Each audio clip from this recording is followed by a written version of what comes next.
जिस तरीके से अगर कागजों पे नहीं छपेगा बजट तो निश्चित तौर से ये पर्यावरण को संरक्षण करने के लिहाज से भी एक बड़ी एक संदेश के तौर पे है। तो वहीं डिजिटल भारत किस तरीके से मजबूत हो रहा है, क्योंकि मोबाइल ऐप पे आपके पास में ये उपलब्ध होगा। आप अपने मोबाइल पे बजट भाषण की तमाम बारीकियों को समझ पाएंगे, आखिर उसमें क्या वित्त मंत्री ने प्रस्ताव रखे, इन तमाम चीजों का जिक्र भी होगा। तो आंचल, आपको लगता है कि लगातार बीते कुछ समय से जिस बड़े रिफॉर्म्स की हम बात कर रहे थे, संसदीय व्यवस्था से लेकर भी तमाम चीजों में साफ तौर से दिखाई पड़ रहा है? बिल्कुल। पिछली बार जैसा हमने देखा था कि हमेशा बजट का एक फोकस रहा है अरिंद्र, और पिछली बार हमने देखा था आत्मनिर्भर भारत को बहुत बेहतरीन तरीके से फोकस किया गया। इस बार का फोकस हम यह कह सकते हैं, फोकल पॉइंट बजट का क्या रहने वाला है, इस पर रहेंगी सबकी नजर, क्योंकि ये दो धारी तलवार की तरह हो जाएगा। क्योंकि हम जानते हैं प्री कोविड लेवल पर तो हम पहुंच चुके हैं, लेकिन हमने एक वी शेप इकोनॉमी से किस तरह से अब हम आगे बढ़ेंगे, ये बहुत अहम है। हालांकि जो आर्थिक सर्वे है उसमें कहीं ना कहीं बहुत सारे ऐसे संकेत मिले जो अच्छे हैं, खासतौर पर अगर हम कृषि क्षेत्र की बात करें, लेकिन सर्विस सेक्टर को तगड़ा झटका लगा और किस तरह से वो उभरेगा, क्या कुछ निकल कर आएगा वित्त मंत्री के पिटारे से, ये हमने देखना है।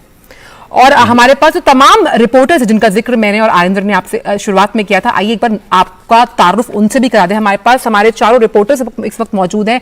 कहां से वो रिपोर्टर मौजूद हैं, आइए हम आपको बताते हैं। हमारे साथ शिशु जुड़े हुए हैं आर्थिक राजधानी मुंबई से, हमारे साथ तापस भट्टाचार्य जुड़े हुए हैं वित्त मंत्री के निवास स्थान से, आयशा खानम हमारे साथ जुड़ी हुई है बेंगलुरु से, कमल बोरा जुड़े हुए हैं गुवाहाटी से। तो सबसे पहले तापस, आप ही के पास मैं आना चाहती हूं, अगर मेरी आवाज आपको आ रही है। आप इस वक्त सबसे अहम जो व्यक्ति हैं वित्त मंत्री साहिबा, उनके निवास स्थान के बाहर खड़े हुए हैं, क्या कुछ हलचल वहां देखने को मिल रही है? खास तौर पे इस बार बहुत उम्मीदें हैं आम जनता की वित्त मंत्री साहिबा से।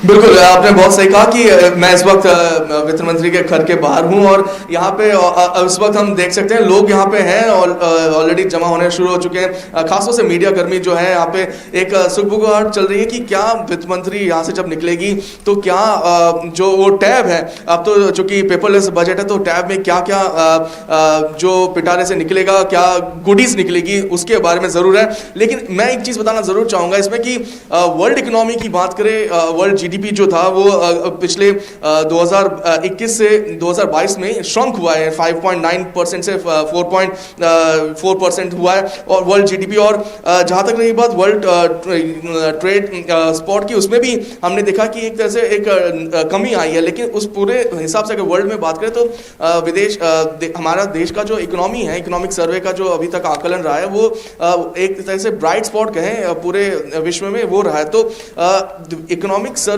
और उसके बाद जो इस बार वित्त मंत्री का जो बजट होगा उसमें दो तीन चीजें खास तौर से अहम होने वाली है कि किस तरीके से फिस्कल डेफिसिट पे एक लगाम रखी जाए, किस तरीके से स्पेंडिंग को इस तरीके से किया जाए कि जो रोजगार की जो बातें हैं वो रोजगार बढ़ के आए, एक तरह से पुश मिले मैन्युफैक्चरिंग सेक्टर को, जिसमें बार बार बात की जा रही है। खास तौर से जहां पर प्रधानमंत्री ने रिन्यूएबल एनर्जी की बात करी, उस पर कितना एक पुश जरूर मिलेगा और डिफेंस को कितना पुश मिलेगा। तो ये सब चीजें जो है एक टाइट रोप होगा फाइनेंस मिनिस्टर के लिए, जब थोड़ी देर बाद यहां से निकलेगी वो, तो उनके लिए उनके हाथ में जो टैब होगा उस टैब में ये सारी जो तमाम जानकारी है वो एक तरह से बंद रहेगी और एक क्लिक से जब वो पढ़ना शुरू करेगी ये बजट, तो एक तरह से पूरे देश की निगाह है आज उनके इस बजट पे जरूर रहेगी। बिल्कुल तपास, आप रहिए हमारे साथ में। हम रुख करते हैं मुंबई के हमारे सहयोगी शिशिर शेलार इस वक्त हमारे साथ मौजूद। शिशिर, हमने देखा कि कल जब इकोनॉमिक सर्वे संसद में रखा गया तो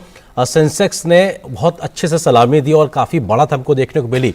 संकेत साफ तौर पे दिखाई पड़ रहे हैं कि जिस प्रकार की संभावनाएं देश की आर्थिक राजधानी लगाए हुए है इस बजट से, उसकी गुंजाइश साफ तौर पे दिखाई पड़ रही है। किस प्रकार की सुगबुगाहट आपको और क्या अपेक्षाएं राजधानी मुंबई से? बिल्कुल, देखिए अरिंद्र, अगर अब मार्केट का रुख देखें तो पिछले कुछ दिनों से मार्केट काफी जो है उतार चढ़ाव मार्केट ने देखे है।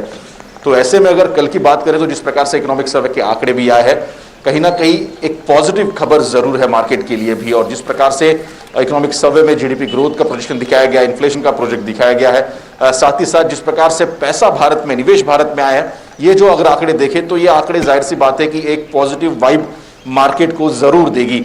और ये निगाह आज कहीं ना कहीं टिका है मार्केट पे भी, किस प्रकार से मार्केट जो है बजट के ऊपर रिएक्ट करता है। अलग अलग इंडस्ट्रीज है, अलग अलग सेक्टर्स है, जिस प्रकार से बजट में प्रावधान होंगे या फिर अनाउंसमेंट होंगी तो क्या किस प्रकार से सेक्टर काम करेंगे ये भी देखना काफी महत्वपूर्ण होगा। चूंकि आर्थिक राजधानी में इस वक्त हम है आरेंद्र, तो ऐसे में लोगों की अपेक्षाएं भी है, चूंकि चाहे वो हाम हो या फिर खास हो, हर किसी को बजट से जो है कुछ ना कुछ उम्मीदें जरूर होती है।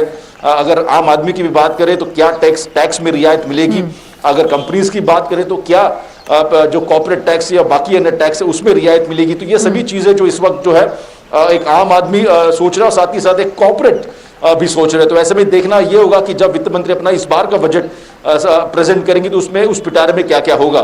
दूसरी महत्वपूर्ण बात ये भी हम बात कर रहे थे प्री पैंडेमिक लेवल के, जिस प्रकार से हमने देखा कि पैंडेमिक से पहले जो इकोनॉमिक ग्रोथ कर रही थी, हालांकि 2 साल हमने देखा किस प्रकार से इकोनॉमी जो है थोड़ी स्लो डाउन जरूर हुई है, लेकिन इसके बावजूद वी शेप इकोनॉमी जो हमने देख पा रहे कि इस वक्त रिकवरी हो रही है।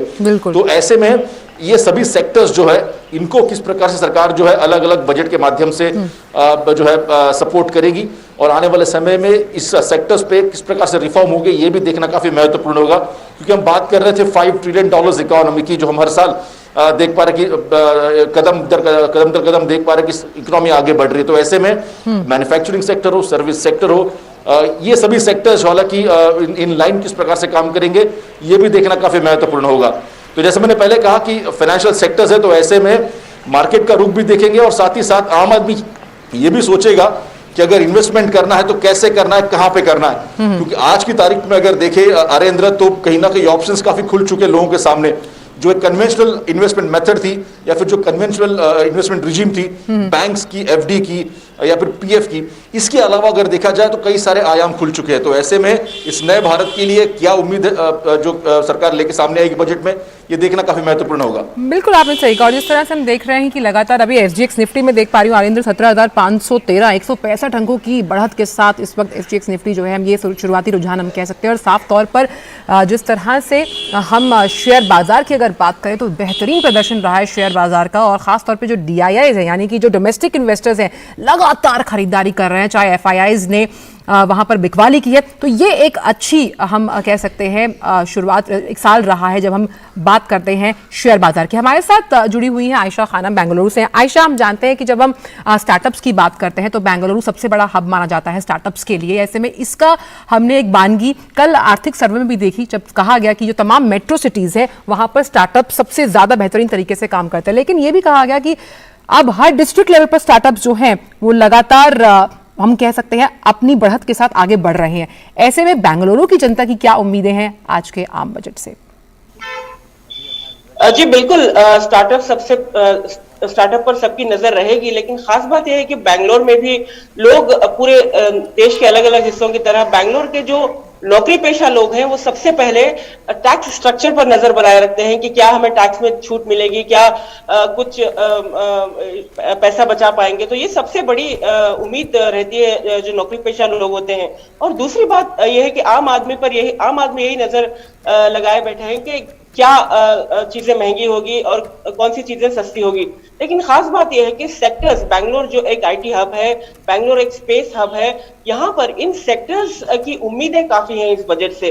खास बात आईटी सेक्टर्स की, जैसे आपने बताया, आईटी सेक्टर ने पैंडेमिक के दौरान ये साबित कर दिया कि कैसे लॉकडाउन के दौरान भी कारोबार चलाया जा सकता है, कैसे देश चल सकता है। तो आईटी सेक्टर एक अहम सेक्टर है जो हर स्थिति में कारोबार चलाए रखने के लिए और देश की इकोनॉमी चलाए रखने के लिए बेहद जरूरी है। तो आईटी सेक्टर यही उम्मीद कर रहा है कि स्टार्टअप्स में खासकर कई रियायती दी जाए और स्टार्टअप्स के अलावा जो नई इंडस्ट्रीज हैं उन्हें ज्यादा छूट मिले। और सबसे खास बात ये भी है कि space sector, Bangalore space hub है, यहाँ पर स्पेस हेडक्वार्टर है, तो स्पेस सेक्टर के साथ कई स्टार्टअप्स जुड़े हैं। ये एक इकोसिस्टम है पूरा आईटी इंडस्ट्री का, क्योंकि अगर एविएशन इंडस्ट्री हो या एरोस्पेस इंडस्ट्री हो तो इसमें भी आईटी इंडस्ट्री का बहुत बड़ा योगदान होता है। तो स्टार्टअप्स यही चाहते हैं कि ज्यादा से ज्यादा लोन्स में रियायती मिले, क्योंकि ये तमाम स्टार्टअप्स यंग स्टार्टअप्स हैं, यंगस्टर्स हैं और ये एम्प्लॉयमेंट जनरेट कर रहे हैं। तो उनका यही मानना है, वो यही चाहते हैं कि अगर सरकार जीएसटी पर छूट दे, ज्यादा से ज्यादा लोन्स पर उन्हें रियायती मिले, तो वो जॉब जनरेशन को लेकर जो उम्मीदें हैं लोगों की इस वक्त पैंडेमिक के बाद, जो ज्यादा से ज्यादा नौकरियों को जॉब्स जनरेट करना है, इसमें वो योगदान कर सकेंगे। और स्पेस सेक्टर में भी यही उम्मीद लगाई जा रही है स्पेस में, क्योंकि प्राइवेटाइजेशन पर काफी नजर है अब सरकार की। तो वो हमने पॉलिसीज में भी देखा किस प्रकार से निजी क्षेत्र को एक प्रोत्साहन कहीं ना कहीं देखने को मिला। आशा, आप रहिए हमारे साथ में। हमारे साथ कमल बोरा भी गुवाहाटी से जुड़े हुए हैं। कमल, नॉर्थ ईस्टर्न स्टेट्स को लेकर सरकार का बहुत फोकस है, कनेक्टिविटी को लेकर, खासतौर से डेवलपमेंट को लेकर, एग्रीकल्चर और तमाम चीजों को लेकर। हमने पिछले बजट में भी एक बहुत बड़ा हुआ एलोकेशन देखा था। किस प्रकार की उम्मीदें इस बार नॉर्थ ईस्ट स्टेट लगाए हुए हैं केंद्र के इस बजट से? बिल्कुल, देखिए, जब भी यूनियन बजट की बात आते हैं तो नॉर्थ ईस्ट के लोगों को हमेशा ये एक उम्मीद रहता है कि नॉर्थ ईस्ट का जो इंफ्रास्ट्रक्चर डेवलपमेंट की बात करें या फिर कनेक्टिविटी की बात करें तो ये हमेशा से ही एक बड़ा मुद्दा रहा है। लेकिन जब से ये नया सरकार आए हैं, मोदी जी के नेतृत्व में जो भी सरकार है पिछले 5-6 सालों में इंफ्रास्ट्रक्चर की डेवलपमेंट की और काफी यहाँ पे ध्यान दिया गया है, कनेक्टिविटी को इम्प्रूव किया गया है। नॉर्थ ईस्ट के हर एक कैपिटल को रेलवे कनेक्टिविटी के साथ जोड़ने की यहाँ पे कोशिश किया गया है। काफी हद तक यहाँ पे सफल भी हुए हैं। कुछ काम बाकी है जो कि प्रोजेक्ट चल रहे हैं और काफी तेज गति से चल रहे हैं। और इंफ्रास्ट्रक्चर की बात करें तो काफी हद तक यहाँ पे हाईवेज बने हैं, ब्रिजेस बने हैं। तो इसी गति को और ज्यादा, ये जो मोमेंटम को और ज्यादा गति में और ज्यादा तेज करे, इस बार इस बजट से ये भी एक उम्मीद लोग लगाए रहे हैं। और जहां तक कि एग्रीकल्चर की बात करें, जहां तक हमको सबको पता है कि फार्म बिल रिपील हो चुके हैं, तो आसाम की कृषक हो या फिर नॉर्थ ईस्ट की कृषक हो, क्योंकि यहाँ की जो इकोनॉमी है, जो एग्रीकल्चर बेस्ड इकोनॉमी है बेसिकली, तो यहाँ के फार्मर को भी काफी सारी उम्मीदें हैं कि उन लोगों के लिए शायद यहाँ पे इस बार कुछ गिफ्ट जैसा कुछ मिल जाए। तो ये भी एक उम्मीद लगाए बैठे हुए हैं। और एक चीज मैं बताना चाहूंगा आपको, नॉर्थ ईस्ट की अगर बात करें तो यहाँ पे इंडस्ट्रियलाइजेशन के लिए बहुत लिमिटेड स्कोप है। हालांकि काफी सारे इंडस्ट्रीज यहाँ पे आने की यहाँ पे जो इच्छा जता रहे हैं, लेकिन एमएसएमई सेक्टर के जरिए के नॉर्थ ईस्ट के जो इंडस्ट्रियलाइजेशन को जो एक नया ऊंचाई तक लेके जा सकते हैं, तो एमएसएमई सेक्टर के लोगों को भी काफी उम्मीदें हैं कि यहाँ के शायद इस बजट में और कुछ इस बार मिल जाए। हम लोगों ने पिछले बजट में भी देखा है कि एमएसएमई सेक्टर को काफी ध्यान दिया गया है और इस बार भी ये यहाँ पे रहेंगे, ध्यान दिया जाएगा। तो ये काफी सारी उम्मीदें हैं। और खासकर और एक बात, कनेक्टिविटी की अगर बात करेंगे तो हमको वाटरवेज को भी यहाँ पे जोड़ना पड़ेगा। हम लोग पिछले 2-3 सालों से देखा है कि वाटरवेज को भी इंप्रूव करने की काफी कोशिशें यहाँ पे हो रहे हैं। तो ये काफी जो कनेक्टिविटी, इंफ्रास्ट्रक्चर डेवलपमेंट या फिर फार्मर या फिर एमएसएमई सेक्टर, ये सभी चीजों पे इस बार भी ध्यान देंगे। ये उम्मीदें लोगों को यहाँ पे है नॉर्थ ईस्ट के अगर बात करें। बहुत कमल, आपने कहा, साफ तौर पर जिस तरह से हमने देखा कि पिछली बार भी बजट में हमने आरिंदर देखा था किस तरह से भारतमाला प्रोजेक्ट, सागरमाला प्रोजेक्ट, तमाम ये प्रोजेक्ट्स जो कहीं ना कहीं कनेक्टिविटी के लिए काफी अहम माने जाते हैं, उस पर अच्छा खासा आवंटन सरकार ने किया था। तो इस बार भी बजट में इस तरह की उम्मीद की जा सकती है। और ये तमाम जो रिपोर्टर्स हैं हमारे साथ जुड़े, हम इनको धन्यवाद करते हैं। हमारे साथ जुड़े हुए थे तापस एफएम निवास स्थान से, हमारे साथ शिशु जुड़े हुए थे मुंबई से, कमल बोरा जुड़े थे गुवाहाटी से और आयशा खान जुड़ी हुई थी बेंगलुरु से।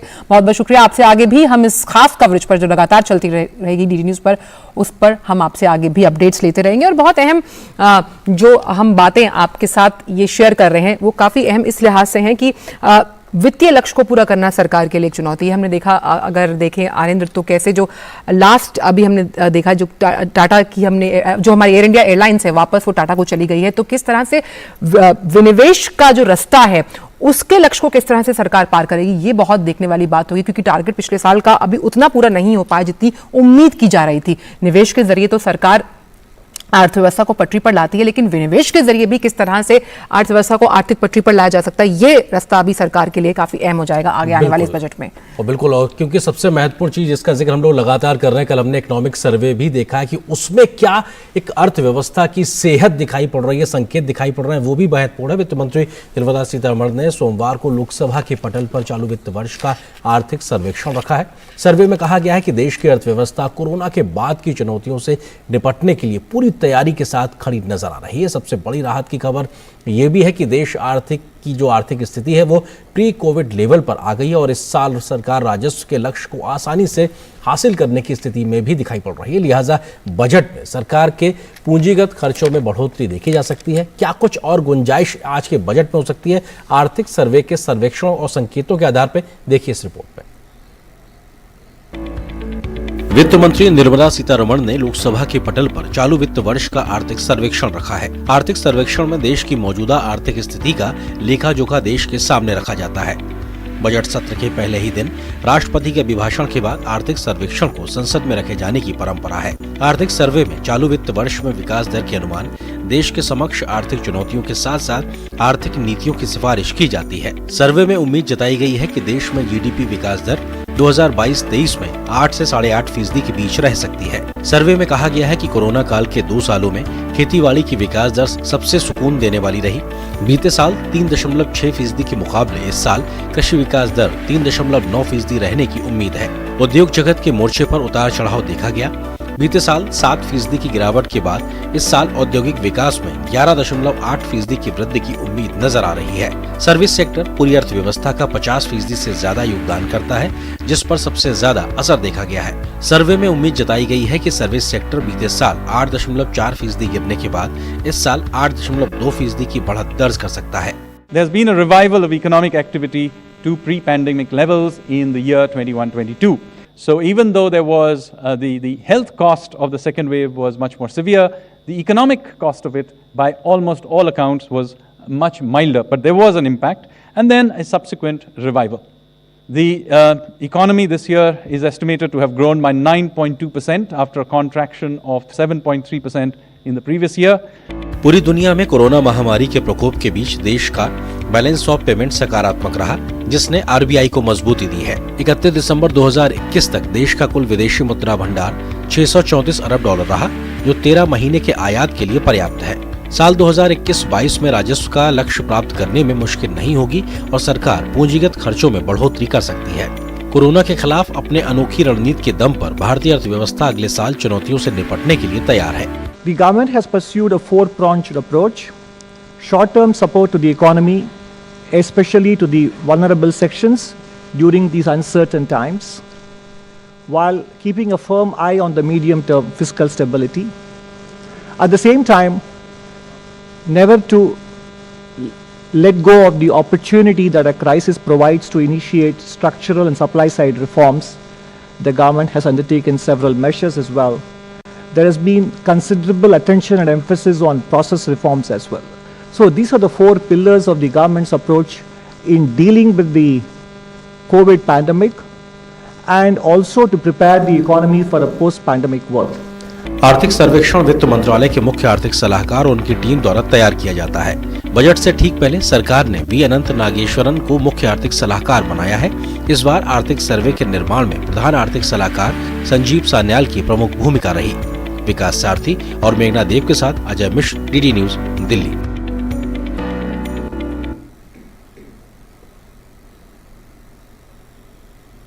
और इस पूरी चर्चा पर हमारे साथ मंथन करने के लिए 2 अहम मेहमान हमारे साथ जुड़े हुए हैं। आइए उनका तारुफ आपसे करा दें। हमारे साथ doctor Ranjit Mehta, public policy expert, वो जुड़े हुए हैं। आपका बहुत बहुत स्वागत है रंजीत जी। और हमारे साथ सिद्धार्थ जैन, जो कि कर विशेषज्ञ हैं, वो भी जुड़े हुए हैं। आपका बहुत बहुत स्वागत है। रंजीत जी, सबसे पहले आपके पास आना चाहूंगी कि हम जानते हैं किसी भी देश को चलाने के लिए नीतियों की काफी अहम भूमिका होती है, और ऐसे में जिस तरह से हम लगातार बोल रहे हैं कि इकोनॉमिक सर्वे में इस बात को दर्शाया गया है कि हम प्री कोविड लेवल पर आ चुके हैं, किस तरह से ये जो पूरा बजट जो अभी कुछ ही देर में पेश होने वाला है, इसमें स्वास्थ्य क्षेत्र के लिए किस तरह की नीतियों का ऐलान हम उम्मीद कर सकते हैं? खासतौर पर कोविड से जुड़े फंड में क्या आवंटन बढ़ाया जा सकता है, और खासतौर पर कैसे कैपेक्स को बढ़ाते हुए सरकार आर्थिक गति को और बल देगी? Thank you very much. जैसे कि हमने कल इकोनॉमिक सर्वे में देखा तो बहुत अच्छी कुछ संकेत बजट में आई है, और जो हमारी इकोनॉमी है प्री कोविड लेवल पे आ चुकी है, और हमें उम्मीद है इस टाइम जो मेन फोकस रहेगा गवर्नमेंट का कंजम्पशन बढ़ाने में, और उसके लिए इंफ्रास्ट्रक्चर में हम उम्मीद करते हैं कि इन्वेस्टमेंट काफी तेजी से बढ़ेगा। और दूसरा जो आपने बहुत अच्छी बात करी जो हेल्थ सेक्टर की, क्योंकि जिस तरीके से हालांकि भारत ने कोविड के दौरान कई देशों से बहुत अच्छा प्रदर्शन किया, और जिस तरह भारत जो है एक हब बन गया है वैक्सीन्स का, और कई एक्सपोर्ट भी किए हमने, मैं समझता हूं कि हेल्थ इंफ्रास्ट्रक्चर में जो हमारा इस टाइम जीडीपी का करीब 0.8% एलोकेशन होता है, जो हेल्थ इंडस्ट्री की जो डिमांड है कि वो कम से कम जो है 3% के करीब इसमें बजट में एलोकेट होना चाहिए। और इससे क्या होगा कि जो दूर दराज के क्षेत्र हैं, जो हमारे ग्रामीण क्षेत्र हैं, उसमें भी हेल्थ इंफ्रास्ट्रक्चर काफी मजबूत हो जाएगा। और जो तीसरा सेक्टर है जो इम्पोर्टेंट है हमारे इकोनॉमी के लिए, वो है डिजिटल सेक्टर, जिसमें कि प्राइम मिनिस्टर मोदी ने 2014 में ही डिजिटल इंडिया की जो एक मिशन किया था, उससे हमें इस बीच बहुत फायदा हुआ। और जो कि गवर्नमेंट 2025 तक इसमें $1 ट्रिलियन ये उम्मीद है कि डिजिटल क्षेत्र से हमारे इकोनॉमी को मिलेगा। तो ओवरऑल अगर हम देखें तो इस बजट का मेन जो फोकस रहेगा वो इंफ्रास्ट्रक्चर इन्वेस्टमेंट में रहेगा, क्योंकि बार बार ये हमें सुनने में आ रहा है, और कल माननीय वित्त मंत्री जी ने भी ये कहा कि अगर हमें $5 ट्रिलियन की इकोनॉमी को अचीव करना है बाय 2025, तो हमें करीब $1.4 ट्रिलियन इंफ्रास्ट्रक्चर में इन्वेस्ट करना पड़ेगा इन 3-4 सालों में। तो हम उम्मीद करते हैं कि जो बजट होगा हमारा करीब 40 लाख करोड़ के आसपास होगा, उसमें से सब्सटेंशियल अमाउंट जो है जो इंफ्रास्ट्रक्चर में जाएगा। इंफ्रास्ट्रक्चर में क्योंकि इंफ्रास्ट्रक्चर ही एक ऐसी क्षेत्र है जिससे कि एम्प्लॉयमेंट जनरेशन होगा और उसका रिपल इम्पैक्ट जो है इंडस्ट्री में बहुत ज्यादा होता है। फिर तीसरी बात हमें उम्मीद करते हैं कि हाउसिंग सेक्टर, क्योंकि हाउसिंग सेक्टर ऐसा है जिसमें कि करीब 265 जो इंडस्ट्रीज हैं हाउसिंग सेक्टर में, वो जो है इससे जुड़ी हुई हैं। अगर हाउसिंग सेक्टर को फोकस मिलता है in terms of some rebate, in terms of some जब उसमें एक्स्ट्रा कुछ रिबेट करदाताओं को मिले, तो मैं समझता हूँ वहां पे एक डिमांड आएगी। तो उससे जो इससे एंसिलरी जो हमारे यूनिट्स हैं, जो उद्योग जुड़े हुए हैं, उसमें भी एक इफेक्ट देखने को मिलेगा। ये हमारे जो 2022 का बजट है, इसमें लोग काफी उम्मीद लगाए बैठे हुए हैं और हमें बहुत वी आर श्योर कि जरूर गवर्नमेंट इस दिशा में कार्य कर रही है। बिल्कुल। सिद्धार्थ जैन जी भी हमारे साथ में टैक्स एक्सपर्ट जुड़े हुए। सिद्धार्थ जी, सरकार का फोकस कहीं ना कहीं ये भी है कि कैसे मार्केट में और ज्यादा डिमांड जनरेट की जाए। उसके लिए जरूरी है कि सरकार लोगों की जेब में पैसा थोड़ा सा रहने दे, जहां पे कर रियायत की बात आती है। ऐसे में सरकार के पास मौजूदा स्थिति में गुंजाइश कितनी नजर आ रही, क्योंकि उसको भी अपने खर्चे करने, और ऐसे में कितनी रियायत देने की संभावना इस बार के बजट में दिखाई पड़ रही है? देखिए आरिंदर, सबसे पहले मैं सभी दर्शकों का अभिनंदन करता हूं, अभिवादन करता हूं। इस वक्त सरकार के पास दो चुनौतियां हैं। एक तो जो wholesale price index, wholesale price inflation है WPI, और रिटेल प्राइस इन्फ्लेशन, ये दोनों बहुत बड़ी हुई हैं। तो आम आदमी जो है वो महंगाई की जो दिक्कतें हैं उनको झेल रहा है, और at the same time government का जो फिस्कल डेफिसिट है वो भी बिल्कुल ऑल टाइम हाई है। मैं फिस्कल डेफिसिट को बहुत ज्यादा तकलीफदायक इसलिए नहीं मानता क्योंकि फिस्कल डेफिसिट की बढ़ोतरी का एक बहुत बड़ा कारण कोविड महामारी रहा है। तो कोविड महामारी अब धीरे धीरे हम लोग देख रहे हैं कि लगभग 75% हमारी जो जनसंख्या है वो वैक्सीनेटेड हो चुकी है, और भारत ने जिस तरीके से अपने देश में कोविड महामारी का सामना किया है, लोगों ने सामना किया है, सरकार ने जिस तरीके की नीतियों का पालन करते हुए लोगों को अवेयरनेस दी है, तो salute and hats off to this government. And probably Bharat की पॉपुलेशन और जनसंख्या को देखते हुए तो इस तरीके के कदम जो है वो पूरा विश्व आज हमको देख रहा है। कर नीतियों की अगर हम बात करें तो हमारी जो इस बार 2021-22 के अंदर पिछले साल के मुताबिक रेवेन्यू कलेक्शंस है वो लगभग अभी तक 50% ऊपर बढ़ोतरी के साथ चल रही है। और आपने भी बिल्कुल ठीक कहा कि सरकार को अपने जो रेवेन्यू टारगेट्स है ऐसा प्रतीत होता है कि वो पूरे कर लेंगे, लेकिन इस प्रकरण में, इस परिवेश में, इस बैकग्राउंड में कि आम आदमी जो है वो महंगाई झेल रहा है और at the same time manufacturing sector के अंदर जो डिमांड है, जो कोर डिमांड है, वो अभी नहीं बढ़ी।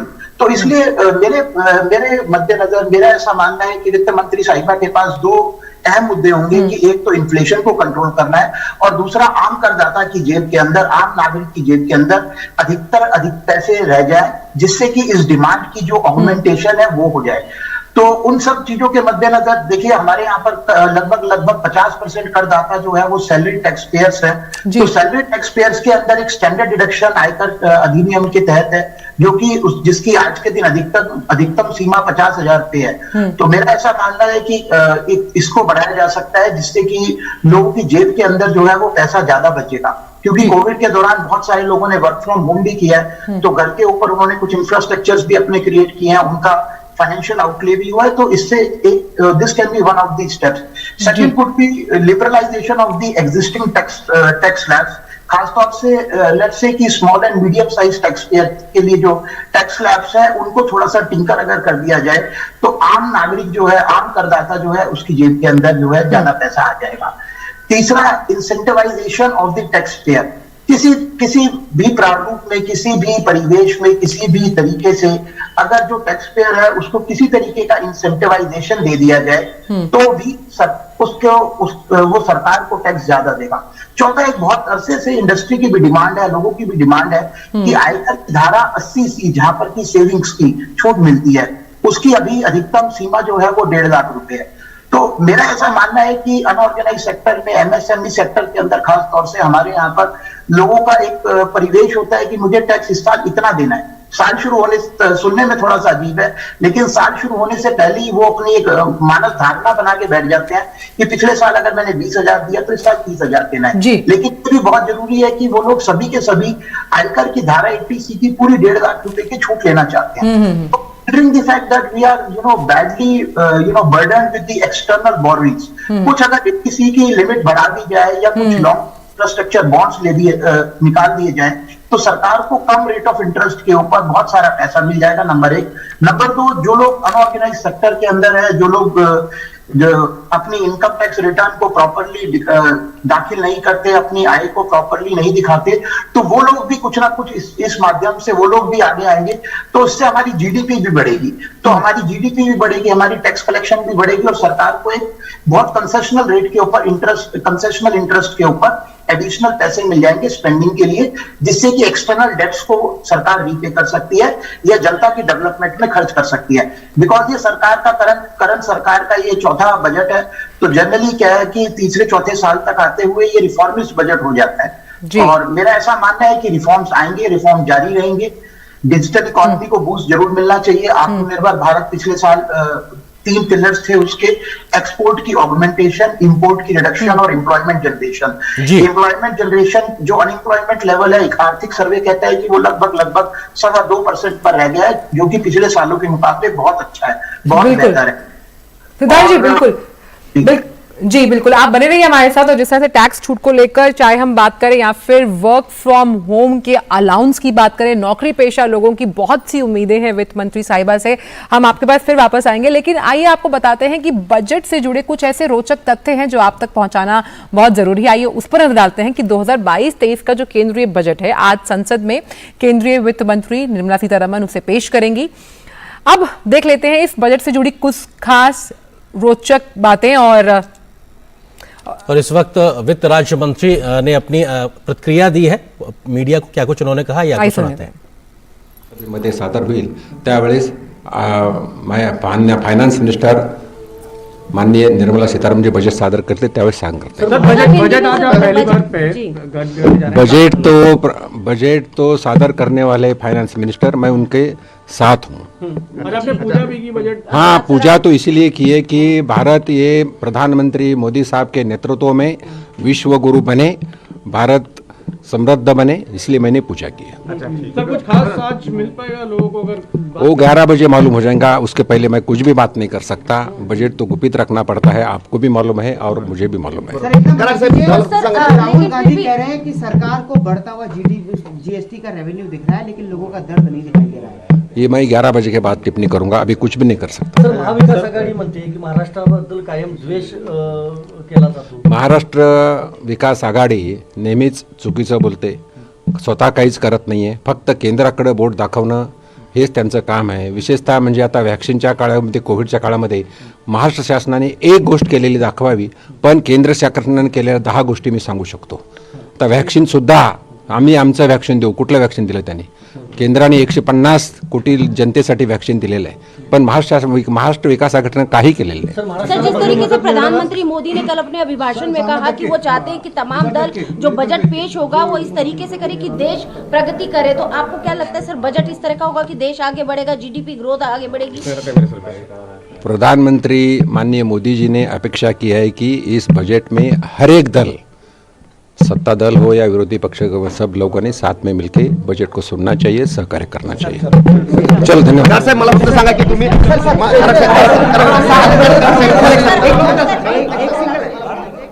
तो आप सुन रहे थे केंद्रीय वित्त राज्य मंत्री को, जो साफ तौर पर भारतीय परंपरा से उन्होंने शुरुआत की, पूजा की गई और उन्होंने साफ तौर पर कहा कि उम्मीद कर रहे हैं और लगातार वो ये कह रहे हैं कि 11 बजे हमें पता लगेगा कि किस तरह से बजट जो है वो पेश किया जाएगा। और सबसे अहम बात, भारतीय परंपरा को आगे बढ़ाते हुए उन्होंने ये बात कही। देखिए, होता क्या, मीडिया हम सब लोगों की बड़ा उत्सुकता होती है, देश की उत्सुकता है कि आखिर बजट में होगा क्या। आप कितना भी पूछे, क्योंकि बजट दस्तावेज गोपनीय दस्तावेज होता है और ऐसे में जिम्मेदारी निश्चित तौर से होती है कि आपको कुछ भी 11 से पहले पता नहीं लगेगा। तो निश्चित तौर से ये बेहद जरूरी है और इसलिए एक एक प्रक्रिया का बड़ा इंतजार रहता है। संकेत भी नहीं मिलते, कितना भी आप कोशिश कीजिए, लेकिन बहुत जरूरी होता है इस प्रकार की चीजों को लेकर। हम लगातार बजट को लेकर आजकल बात कर रहे हैं, किस तरीके से जो रोचक तत्व हैं 2022-23 के केंद्रीय बजट की, जिसको आज वित्त मंत्री निर्मला सीतारमण जी पेश करेंगे। क्या कुछ खास आई है उसके बारे में आपको बताते हैं। तो देखते हैं कि किस तरह से जो ये केंद्रीय बजट है जिसे आज वित्त मंत्री निर्मला सीतारमण पेश करेंगी, ये देखते हैं कि रोचक तथ्य क्या हैं। तो देखते हैं, भारतीय संविधान के आर्टिकल 112 में बजट के बारे में बताया गया है। ये कुछ रोचक तथ्य जो हम आप तक पहुंचा रहे हैं। तो आर्टिकल 112 के अनुसार सालाना केंद्रीय बजट का होता है लेखा जोखा और बजट बनाने की तैयारी करीब 6 महीने पहले शुरू की जाती है। ये एक लंबी प्रक्रिया है और सबसे अहम बात यह है कि इस तैयारी शुरू करने से की अगर हम बात की जाए तो सितंबर से इसकी तैयारी शुरू की जाती है। पहले हलवा सेरेमनी से शुरुआत की जाती थी, लेकिन अब मिठाई खिलाकर शुरुआत की गई है। संसद में बजट पेश करने से पहले राष्ट्रपति की मंजूरी लेना बेहद जरूरी होता है जब हम बजट पेश करने की बात करते हैं और मंजूरी मिलने के बाद इसे रखा जाता है कैबिनेट के सामने और बाद में संसद के दोनों सदनों में किया जाता है इसे पेश। हर साल हलवा सेरेमनी के साथ नॉर्थ ब्लॉक में बजट की छपाई शुरू होती है और तभी हम मानते हैं उससे शुरुआत हुई है। वित्त मंत्रालय में एक बड़ी कढ़ाई में हलवा बनाया जाता है और वित्त मंत्री और वित्त मंत्रालय के सभी अफसर इस कार्यक्रम में शामिल होते हैं। वहां मौजूद सभी लोगों में हलवा बांटा जाता है, यानी कि कुछ शुभ काम करने से पहले जैसे मीठा बनता है उस तरह से हलवा बनाया जाता है। इस बार कोरोना महामारी की वजह से हलवा सेरेमनी नहीं हुई, इसीलिए बजट टीम में जो शामिल लोग थे उन्हें मिठाई दी गई, मिठाई खिलाई गई। 2020 से ही देश में पेश किया जा रहा है पेपरलेस बजट, जिसका जिक्र हमने आपसे किया भी था। वित्त मंत्री निर्मला सीतारमण 2020 और 2021 में पेपरलेस बजट पेश कर चुकी हैं और भारत का जो फाइनेंशियल पीरियड होता है वो 1 अप्रैल से 31 मार्च तक का होता है। तो ये पूरा वित्त वर्ष इस तरह से गिना जाता है। स्वतंत्र भारत का पहला बजट 26 नवंबर 1947 को पेश किया गया था। तत्कालीन वित्त मंत्री आर.के. षणमुखम चेट्टी ने देश का पहला बजट जो था उसे प्रस्तुत किया। सबसे लंबा बजट भाषण का ये रिकॉर्ड निर्मला सीतारमण के ही नाम पर है। अगर हम बजट भाषण की बात करें तो निर्मला सीतारमण ने वित्त वर्ष 2020-21 का बजट पेश करते हुए 2 घंटे 42 मिनट का लंबा समय लिया था। वित्त मंत्री ने इस दौरान जुलाई 2019 में बनाए गए अपने ही 2 घंटे एवं 17 मिनट का जो लंबे भाषण का रिकॉर्ड था उसको तोड़ा था और सबसे ज्यादा बजट भाषण का रिकॉर्ड पूर्व प्रधानमंत्री मोरारजी देसाई के नाम पर है। ये तमाम रोचक तथ्य आप तक। पूर्व प्रधानमंत्री मोरारजी देसाई ने 1962 के बीच वित्त मंत्री रहते हुए सर्वाधिक 10 बार बजट पेश किया। 1999 से पहले बजट भाषण फरवरी के अंतिम कार्यदिवस को शाम 5 बजे पेश किया जाता था, लेकिन अब यशवंत सिन्हा ने 1999 की अगर बात की जाए तो इसे बदलकर सुबह 11 बजे कर दिया गया। अरुण जेटली ने 2017 में बजट भाषण को 1 फरवरी को पेश किया और उसके बाद से बजट 1 फरवरी को सुबह 11 बजे पेश किया जाता है। वर्ष 1955 तक बजट सिर्फ अंग्रेजी में पेश होता था, लेकिन कांग्रेस सरकार ने इसे अंग्रेजी और हिंदी में पेश करना शुरू किया। पहले भारत में वित्त मंत्री बजट पेश करने के लिए लाल ब्रीफकेस लेकर आते थे, लेकिन अब जिस तरह से इस धारणा को तोड़ा है, वित्त मंत्री निर्मला सीतारमण ने इंडियन लुक देते हुए ब्रीफकेस को कपड़े का बनवाया गया और इसे बही खाते का नाम दिया गया। कोविड-19 महामारी के आने के बाद वर्ष 2021-22 का बजट कागज रहित पेश किया गया। निर्मला सीतारमण 2019 में बजट पेश करने वाली दूसरी महिला बनी।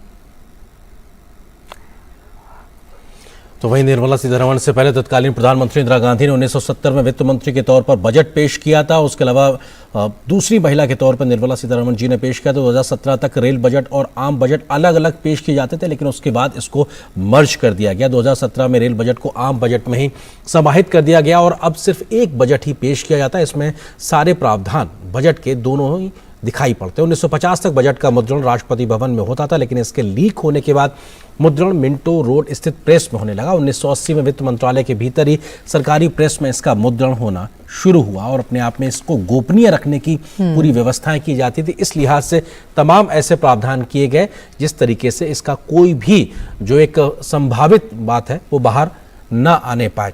और इस समय दो खास मेहमान हमारे साथ में मौजूद हैं, उनका हम परिचय भी आपसे कराएंगे, क्योंकि लगातार सबकी उम्मीदें अपेक्षाएं यही हैं कि किस प्रकार से तमाम बड़ी बातें आज के बजट में निकलकर सामने आ सकती हैं। दो खास मेहमान हमारे साथ में डॉक्टर NC महेश्वरी जो कि प्रेसिडेंट हैं फॉरसाइट ग्रुप के, इसके अलावा जयंत कृष्णा जी जो कि इकोनॉमिस्ट हैं वो भी जुड़ गए, इसके साथ ही साथ सिद्धार्थ जैन जी टैक्स एक्सपर्ट हमारे साथ लगातार जुड़े हुए हैं। महेश्वरी जी, शुरुआत में अगर आपसे करना चाहूँ, किस तरीके की गुंजाइश आपको दिखाई पड़ती है कि बजट से आज किस प्रकार का एक बड़ा डायरेक्शन अर्थव्यवस्था का आज वित्त मंत्री पेश करेंगे, क्योंकि अब कोविड के बाद हम एक बार फिर उसी स्थिति पे आ गए हैं जहां हम पहले हुआ करते थे। अब यहां से एक क्वांटम जंप देने के लिए अर्थव्यवस्था को क्या एक बड़ा आधार देने की तैयारी दिखाई पड़ेगी?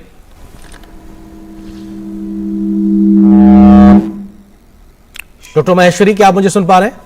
हाँ, अब आवाज आई है, पहले आवाज नहीं आ रही है, क्या प्लीज रिपीट करेंगे? जी, मैं सिर्फ ये जानना चाहता हूं कि किस प्रकार की एक स्थिति परिस्थिति वित्त मंत्री के पास में भारतीय अर्थव्यवस्था का एक आधार दिखाई पड़ रहा है, यहां से वो अब कैसे एक क्वांटम जंप देना चाहेंगे अर्थव्यवस्था को और तेजी से आगे ले जाने के लिए क्या एक बड़े प्रावधान की गुंजाइश, क्या एक डायरेक्शन आज के बजट का हो सकता है? हाँ, आपकी बात बिल्कुल सही है। इस समय ग्लोबल इकोनॉमी अगर आप देखें, ओमिक्रॉन कहिए या कोविड कहिए, उसके चलते हुए ग्लोबल मेल्टडाउन है, फूड की प्राइसेस निरंतर बढ़ती जा रही हैं, इंपेंडिंग डेंजर है कि इंटरनेशनल इंटरेस्ट रेट बढ़ जाएगा। इसके चलते हुए we are walking very tight rope. उनके पास बहुत लिमिटेड रिसोर्सेज है और उस लिमिटेड रिसोर्सेज में उनको देखना है कि ग्रोथ को किक स्टार्ट कैसे देना है। ऑफ कोर्स जीएसटी कलेक्शन जो है वो बड़ी एक सिल्वर लाइनिंग है, कंटिन्यूअसली करीब 1.25 CR से ज्यादा आ रही है लाख से, बट फिर भी मुझे लगता है उनके पास बड़े ही लिमिटेड रिसोर्सेज है। हमें नॉन टैक्स रेवेन्यू को कैसे बढ़ाना है, हमें देख पाएंगे कि वो रूरल डेवलपमेंट की जो एक कंसोलिडेशन ऑफ इकोनॉमिक रिफॉर्म्स थी, जो गवर्नमेंट ने एक मिशन चालू किया था कि हमारे को इकोनॉमिक रिफॉर्म्स को आगे बढ़ाना है। अब उस इकोनॉमिक रिफॉर्म्स को आगे बढ़ाने की जो श्रृंखला है उसको हम कैसे चालू रख सकते हैं, उसके लिए हम नॉन टैक्स रेवेन्यू कैसे बढ़ा सकते हैं। मे बी जैसे भी हमने देखा कि डिजिटल इन्वेस्टमेंट में काफी इनिशिएटिव लिया जा रहा है। अब जो ऑर्डिनेंस फैक्ट्रीज को कमर्शियलाइज किया है, हो सकता है कि आने वाले टाइम में एम्यूनिशंस की सेल से एक बहुत अच्छी रिसीट मिल जाए। गवर्नमेंट ने सैटेलाइट्स को और स्पेस को भी काफी कमर्शियलाइज किया है। Government is big plan on that, because ultimately tax revenue का एक लिमिटेशन है। अगर हम ज्यादा टैक्स रेवेन्यू को बढ़ाएंगे तो कहीं ना कहीं वो काउंटर प्रोडक्टिव हो जाएगा, बिकॉज हमारे जो परचेजिंग पावर है कंज्यूमर्स के पास वो नहीं रहेगी। तो मुझे लगता है कुछ ना कुछ नॉन टैक्स रेवेन्यू बढ़ाने के लिए, because we have a large expectation from the budget, हमारे पास बजट में बहुत अनगिनत डिमांड्स हैं और उनको पूरा करने के लिए रिसोर्सेज को बढ़ाना ही पड़ेगा। बिल्कुल, तो बजट से लगातार उम्मीदें होती है और उम्मीदों से ही बजट होता है। एक बार आपको बता दें कि केंद्रीय वित्त राज्य मंत्री ने अपने आवास पर जो पूजा अर्चना की है उसकी तस्वीरें हम आपको दिखा देते हैं कि कुछ भी अच्छा शुरू करने से पहले भगवान की पूजा अर्चना करते हुए केंद्रीय वित्त राज्य मंत्री और लगातार भारतीय परंपरा को आगे बढ़ाते हुए, हम सभी जानते हैं जब भी कुछ बड़ा करने हम जाते हैं तो सबसे पहले हम ईश्वर से आशीर्वाद लेते हैं, उनकी असीम अनुकंपा चाहते हैं कि हम पे बरसे, और यही हम चाहते हैं कि भारतवर्ष पर बरसे। और किस तरह से हम प्री कोविड लेवल पर तो पहुंच चुके हैं, इसे खदेड़ने में भी और इससे पार पाने में भी हम सफलता हासिल करें। बिल्कुल, वित्त राज्य मंत्री डॉक्टर भगवत कृष्ण राव कराड़, जो कि हमने उनकी प्रतिक्रिया अभी अब से कुछ देर पहले सुनी थी, इससे पहले उन्होंने जब मीडिया से बात की उससे पहले निश्चित तौर से एक बहुत बड़ा दिन होता है वित्त मंत्रालय, वित्त मंत्री, वित्त राज्य मंत्री और पूरे महकमे के लिहाज से, क्योंकि यहाँ से देश की अर्थव्यवस्था तय होती है। ऐसे में जिस भी के प्रति आप विश्वास रखते हैं, जिस ऊपर वाले के प्रति आप विश्वास रखते हैं, आस्था रखते हैं, तो अपनी धार्मिक आस्थाओं के आधार पर आप उनसे ये मांगते हैं कि हमने जो तय किया है वो बेहतरी के साथ में जमीन पर उतरे, उससे देश का भला हो। तो निश्चित तौर से उनके मन में यही कामना होगी जिसको लेकर वो इस वक्त ये तस्वीरें दिखाई पड़ रही हैं। बिल्कुल, बहुत अहम तस्वीरें और कहीं ना कहीं भारतीय परंपरा को दर्शाती हुई। और हमारे साथ जयंत कृष्णा जुड़े हुए हैं, अर्थशास्त्री हैं। जयंत जी, हम लगातार इस बात को मानते आ रहे हैं कि अब जो पिछला बजट था उसमें फोकस आत्मनिर्भर भारत पर था। किस तरह से इस बार इंफ्रास्ट्रक्चर को लेकर अगर बात की जाए तो कैपिटल एक्सपेंडिचर को बढ़ाया जा सकता है, क्योंकि हम ये मान रहे हैं कि डायरेक्ट टैक्स की अगर बात की जाए तो सबसे अच्छा रहा है ये साल डायरेक्ट टैक्स के कलेक्शन को लेकर, तो क्या उम्मीद कर सकते हैं कैपेक्स सरकार बढ़ाएगी? जी पूरी उम्मीद है बिकॉज ये अभी जो कैपेक्स बढ़ने की, क्योंकि गवर्नमेंट के टैक्स रेवेन्यूज में इंप्रूवमेंट हुआ है, इजाफा हुआ है, और ये बहुत जरूरी है कि इंफ्रास्ट्रक्चर दो पर्पज सर्व करता है। एक तो ऑब्वियसली अगर इंफ्रास्ट्रक्चर अच्छा डेवलप होगा तो नागरिकों को सुविधाएं मिलेंगी, इन्वेस्टर्स का कॉन्फिडेंस बढ़ेगा, और उसके साथ साथ एम्प्लॉयमेंट क्रिएशन भी होता है इंफ्रास्ट्रक्चर बेस में। तो वो तो अपने आप में एक बहुत अच्छी पहल है। लेकिन मुझे लगता है फंडामेंटली इस बजट में वित्त मंत्री से 3 एक्सपेक्टेशंस कम से कम मुझे हैं जो करेक्शन। एक, जो हम लोग एजुकेशन पे सिर्फ रफली 3.5% ऑफ जीडीपी जो पब्लिक एक्सपेंडिचर ऑफ एजुकेशन है, शिक्षा पे, वो करते हैं। ये अगर हमें एक विकसित राज्य बनना है और ह्यूमन डेवलपमेंट इंडेक्स इंप्रूव करना है तो कम से कम 6% ऑफ जीडीपी बढ़ना चाहिए ग्रेजुअली। मैं समझता हूं कि एक ही साल में नहीं हो सकता, लेकिन वो दिशा इसमें तय होगी। दूसरी चीज, ये जो साइंस एंड टेक्नोलॉजी की जो रिसर्च होती है उसमें हम जीडीपी का सिर्फ 0.7% ही स्पेंड करते हैं, और China, US, Japan, south Korea, England, Australia, ये कहीं ज्यादा पैसा स्पेंड करते हैं। तो हमें वो धीरे धीरे बढ़ा के 3-3.5% करना है, और वो शुरुआत होगी। और तीसरा तो आप समझ ही सकते हैं, हेल्थ केयर हम करीब 1.3 से 1.5% ऑफ जीडीपी स्पेंड करते हैं। ये बढ़ के 3% की तरफ जाना चाहिए, और उसकी शुरुआत इस बजट में अनाउंस करनी चाहिए, क्योंकि ये फंडामेंटल आधारभूत जो परिवर्तन है दिशा के, वो बहुत जरूरी है अगर भारत को जल्द से जल्द, अब हमारी इकोनॉमी जो है वो 5वीं या 6ठी सबसे बड़ी इकोनॉमी के रूप, परचेजिंग पावर पैरिटी के को देखें तो तीसरी सबसे बड़ी इकोनॉमी के रूप में भारत उतरा है। लेकिन हम अभी भी डेवलप्ड कंट्री नहीं कहलाते, अभी भी हमारे यहाँ ह्यूमन डेवलपमेंट इंडेक्स लो है। तो इन 3 चीजों में शिक्षा, विज्ञान और प्रौद्योगिकी और स्वास्थ्य सेवाओं में बजट में एलोकेशन बढ़ने की बहुत उम्मीद है, और टारगेटेड लेवल तक पहुंचने में इस बजट में से होनी चाहिए। बिल्कुल, और जयंत जी आपने बहुत सही कहा। आरिंद्र, जिस तरह से ये जयंत जी कह रहे थे कि किस तरह से हमने देखा कि शिक्षा पर किस तरह से आवंटन बढ़ाया जाएगा, हमने इस बात को हम जानते हैं कि नई शिक्षा नीति है वो आ चुकी है, और किस तरह से इसको लेकर बजट में क्या कुछ सामने आएगा उस पर रहेगी नजर। और खास तौर पर स्वास्थ्य की बात की जाए, क्योंकि हम कोविड का फंड की बात कर रहे हैं, और तो कोविड फंड के इस आवंटन को बढ़ाया जाएगा, और इससे रिलेटेड और किन क्षेत्रों पर हम सरकार का फोकस देखेंगे ये पता लगेगा हमें 11 बजे। और फिलहाल यहाँ पर एक छोटे से ब्रेक के लिए रुकते हैं। ब्रेक के उस पार बहुत जल्द वापस आएंगे, तो हमारे मेहमान लगातार हमारे साथ बने हुए, साथ ही साथ कुछ और रोचक तथ्यों से भी हम आपको रूबरू कराएंगे। आखिर बजट में संभावनाएं किस प्रकार का संकेत दे रही हैं। छोटे से ब्रेक के लिए रुकते हैं।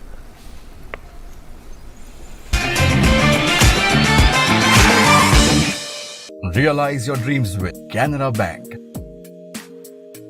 at low and attractive interest rate. Reach us at your convenience. Canara Bank. Together we can. बाढ़ ने मचाई तबाही, गांव भाग तहस नहस।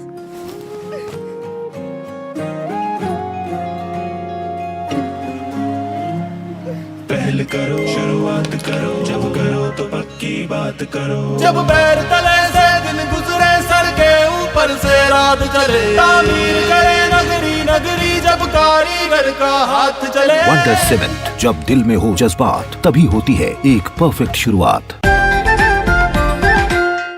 अपने अकाउंट से संबंधित लेन देन के बारे में तुरंत अलर्ट पाने के लिए अपने बैंक के पास अपना मोबाइल नंबर और ईमेल रजिस्टर कर दीजिए। अगर आपको किसी ऐसे लेन देन के बारे में अलर्ट मिलता है जिसे आपने नहीं किया है या फिर अधिकृत नहीं है, तो तुरंत अपने बैंक को आप सूचित करें। आरबीआई कहता है, जानकार बनिए, सतर्क रहिए। होंगे बच्चे स्वस्थ, भले फूलेगा बचपन, इन्हें पिलाओ मुगली घुट्टी 555। Realize your dreams with Canara Bank at low and attractive interest rate. Reach us at your convenience. Canara Bank. Together we can.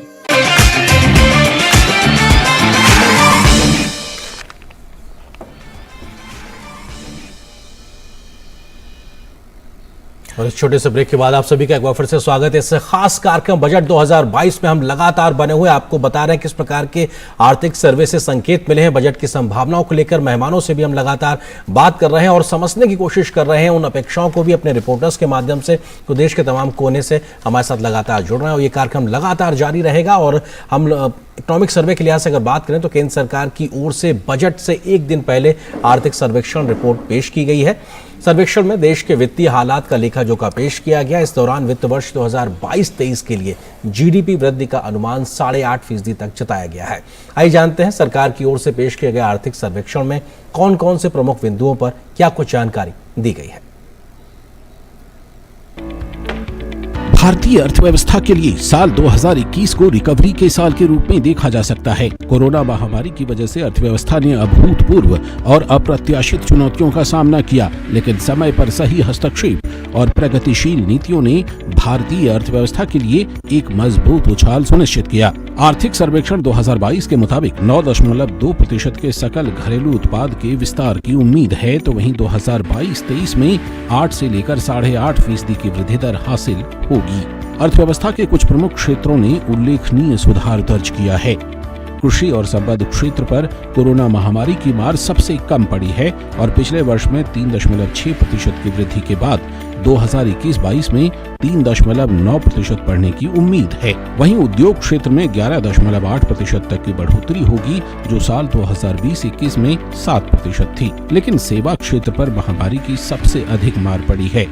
पिछले वर्ष के 8.4% के संकुचन के बाद इस वित्तीय वर्ष में इस क्षेत्र में 8.2% बढ़ने का अनुमान है। अर्थव्यवस्था के इन क्षेत्रों में आया सुधार दरअसल सरकार की नीतियों एवं कार्यक्रमों का परिणाम है। सरकार के प्रयासों से देश का कृषि निर्यात रिकॉर्ड स्तर पर बढ़ा है। वर्ष 2020-21 में कृषि निर्यात में 25% से भी अधिक की वृद्धि दर्ज की गई। ये निर्यात लगभग 3 लाख करोड़ रुपए पहुंच गया है। सरकार ने रिकॉर्ड उत्पादन को ध्यान में रखते हुए रिकॉर्ड सरकारी खरीद भी की है। प्रधानमंत्री किसान सम्मान निधि के माध्यम से 11 करोड़ से अधिक किसान परिवारों को 1,80,000 करोड़ रुपए दिए गए हैं।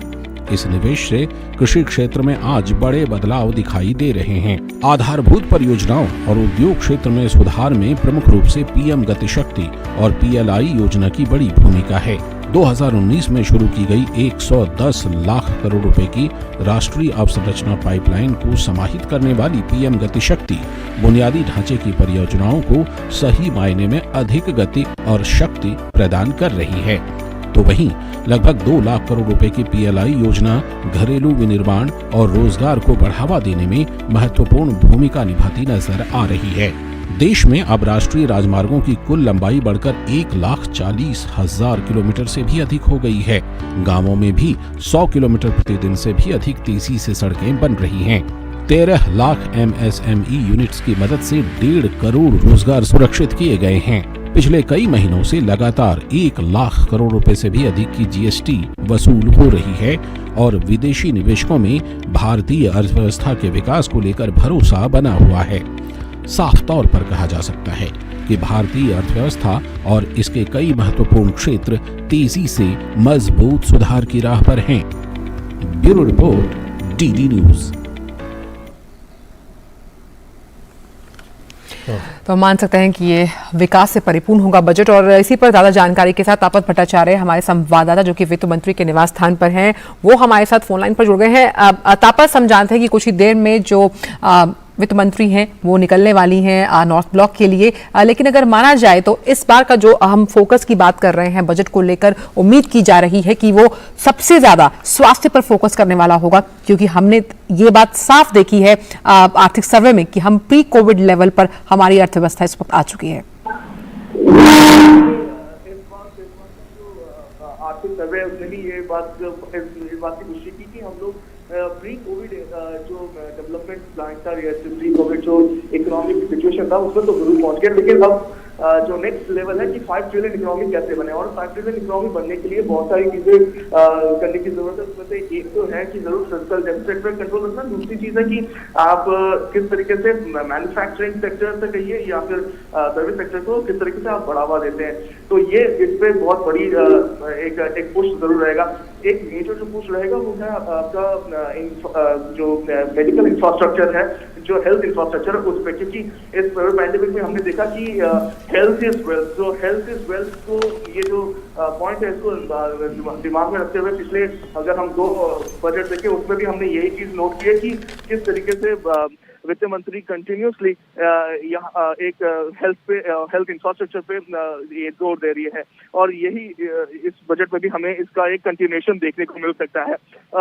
एक और चीज जो हमें देखने को मिलती है किस तरीके से FIIs और बाकी जो डिसइन्वेस्टमेंट के जो प्रपोजल है उस पर किस तरीके से वित्त मंत्री आगे बढ़ती है। तो ये सारी चीजें बहुत इंपॉर्टेंट रहेगी, खासतौर से जब थोड़ी देर में यहाँ से वित्त मंत्री अपने आवास स्थान से निकल के पहुंचेगी फाइनेंस मिनिस्ट्री, और उसके बाद पार्लियामेंट में करीब 11 बजे करीब बजट पेश किया जाएगा। तो ये सब ये जो पॉइंट है इस पे खासतौर से एक तवज्जो जरूर रहेगी। बिल्कुल आंचल, और वित्त मंत्री जब घर से निकलेंगी तो मीडिया का जमावड़ा उनके घर के बाहर है जहां तपस्वी मौजूद है, और ऐसे में सबको देखना होगा कि किस प्रकार का जो उनका एक बजट जिसको कहा जाता था कि वो लाल रंग का एक थैला होगा वही खाते के तौर पे, उसमें शायद वो टैबलेट होगा जिसमें सारी चीज़ें दर्ज होंगी, क्योंकि वो राष्ट्रपति के पास भी करीब 9 बजे के आसपास जाएंगी और बजट में क्या एक बड़े प्रावधान किए जा रहे हैं, किस दिशा में ले जा रहे हैं, उसकी जानकारी वो राष्ट्रपति के साथ साझा करेंगे। इसके बाद में विशेष बैठक होगी कैबिनेट की पार्लियामेंट प्रेमिसेस में ही,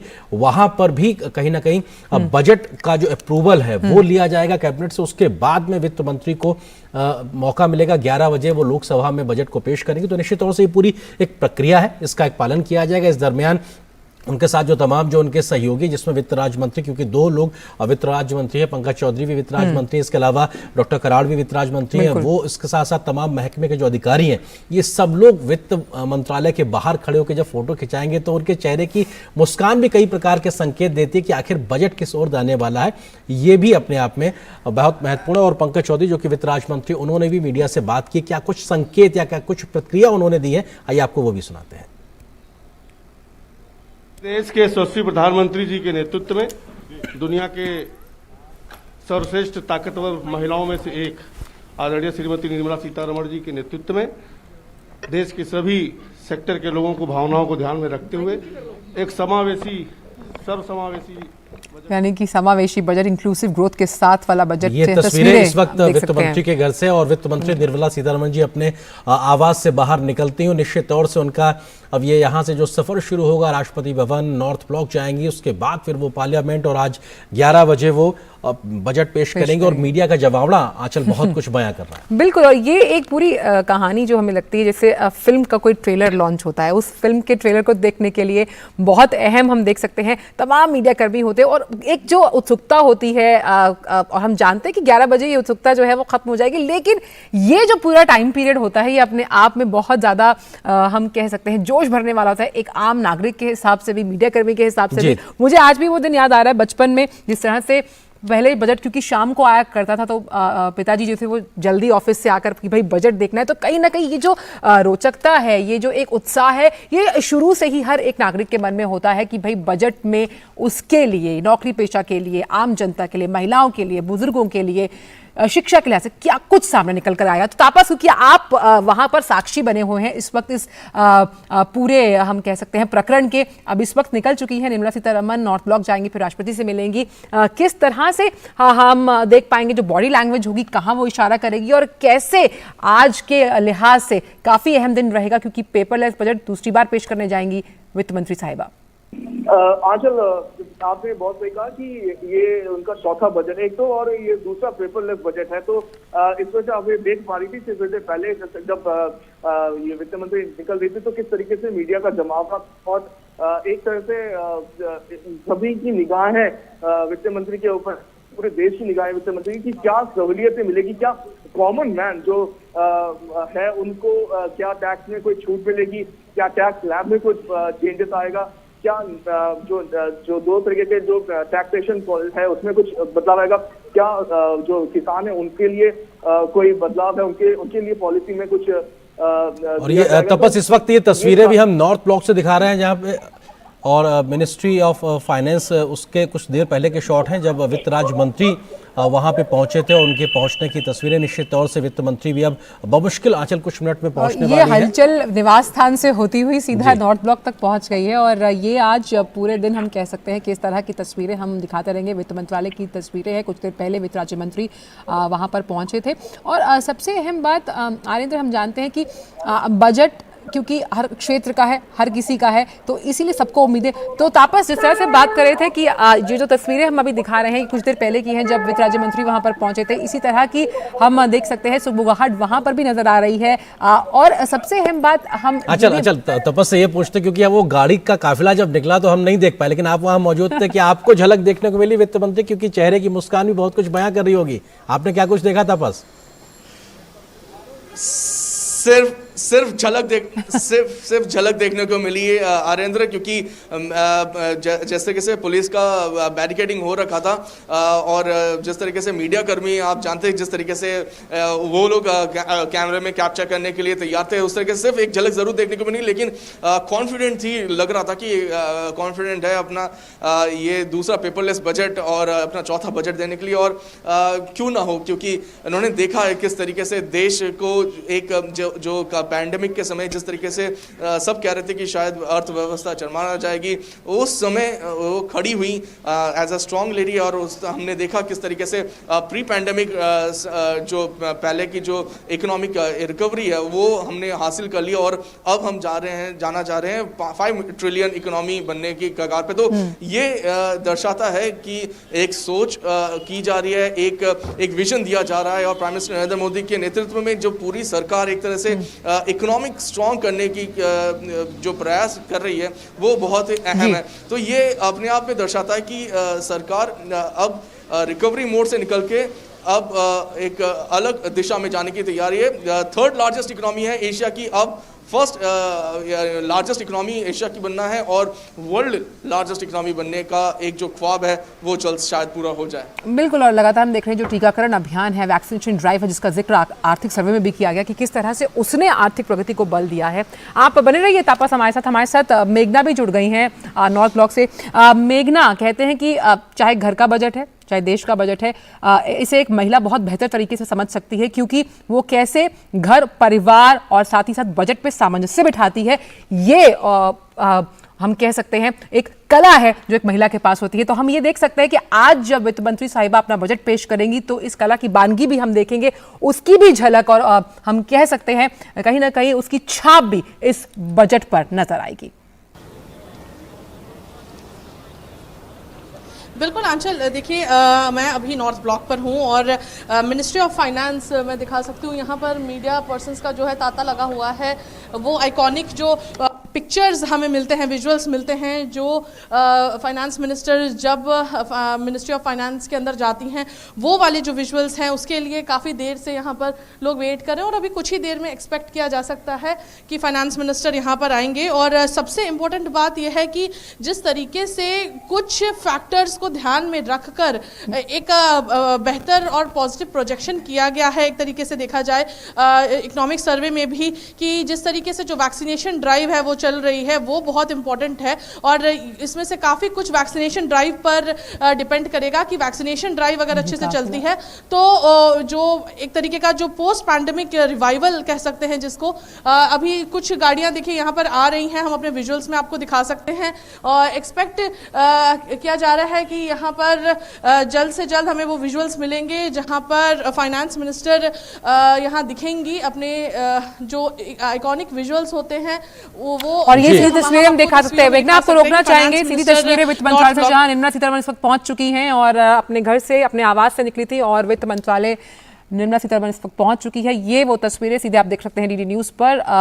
और आज 11 बजे वो पेपरलेस बजट पेश करेंगी सीधी अंदर वित्त मंत्रालय। अच्छा, आप लगातार कोविड का हम लोग जिक्र कर रहे हैं, हमने देखा कैसे उन्होंने हैंड सैनिटाइजर भी लिया उसके बाद गई, तो ये भी दर्शाता है, मास्क भी उन्होंने लगाया हुआ था कि किस तरीके की जिम्मेदारियां तो बहुत है, मन में बहुत चीजें चल रही होंगी, लेकिन बावजूद उसके जो महत्वपूर्ण जिम्मेदारी कोविड को लेकर भी है, उसके प्रोटोकॉल्स का पालन करना भी वो नहीं भूली, निश्चित तौर से ये बताता है। और दिल्ली एनसीआर में अगर बात की जाए तो आज थोड़ा सा कोहरा सा नजर आया है सुबह, और अभी तक स्पष्टता नहीं हो पाई। अगर मौसम के लिहाज से बात की जाए, यही एक स्पष्टता की जानकारी ललक लोगों में इस बात को लेकर भी है कि बजट में क्या कुछ होगा, क्योंकि उसकी तस्वीर भी आगे हमको साफ होती दिखाई पड़ेगी। 11 बजे हट जाएगा सारा, मुझे लग रहा है। हमारे साथ में नॉर्थ ब्लॉक से लगातार बनी हुई मेघना, थोड़ा कोहरा इस वक्त हो रखा है, धुंधली सी तस्वीर है। अपेक्षाएं, उम्मीद है कि 11 बजे तक सूरज भी साफ हो जाएगा और बजट की स्थितियां भी साफ होने लगेंगी।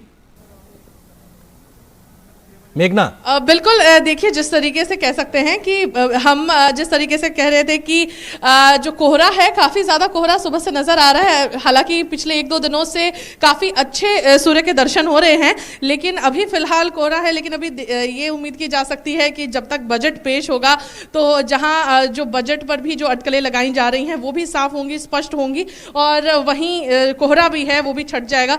तो बहुत ही अहम, देखिए एक तरीके से आरेंद्र, आंचल, कुछ चीज़ें हैं जैसे सर्विस सेक्टर है वो काफ़ी ज़्यादा इम्पैक्ट पड़ा है उस पर, खासकर टूरिज्म बोले, हॉस्पिटैलिटी सर्विस सेक्टर जो है वो काफ़ी ज़्यादा इम्पैक्टेड रहा स्पेशली कोविड में, और उसके किस तरीके से रिवाइवल हो। कल भी जिस तरीके से प्रिंसिपल इकोनॉमिक एडवाइजर ने कहा कि हमें चीज़ों को खोलना ही पड़ेगा, आगे यही करना पड़ेगा कि चीज़ों को खोला जाए। वैक्सीनेशन जिस तरीके से चल रहा है वो बहुत ही पॉजिटिव साइन दे रहा है कि किस तरीके से हम आगे बढ़ सकते हैं। दूसरे कई क्षेत्र हैं जिनमें लोगों की उम्मीदें हैं। एजुकेशन का क्षेत्र है, हम जानते हैं एजुकेशन भी काफ़ी ज़्यादा इम्पैक्ट हुआ है। हालांकि जो ऑनलाइन एजुकेशन है उससे काफ़ी ज़्यादा एक तरीके से बेनिफिट मिला है कि जो स्टडीज़ हैं एकेडमिक्स है लोगों की चलती रहें।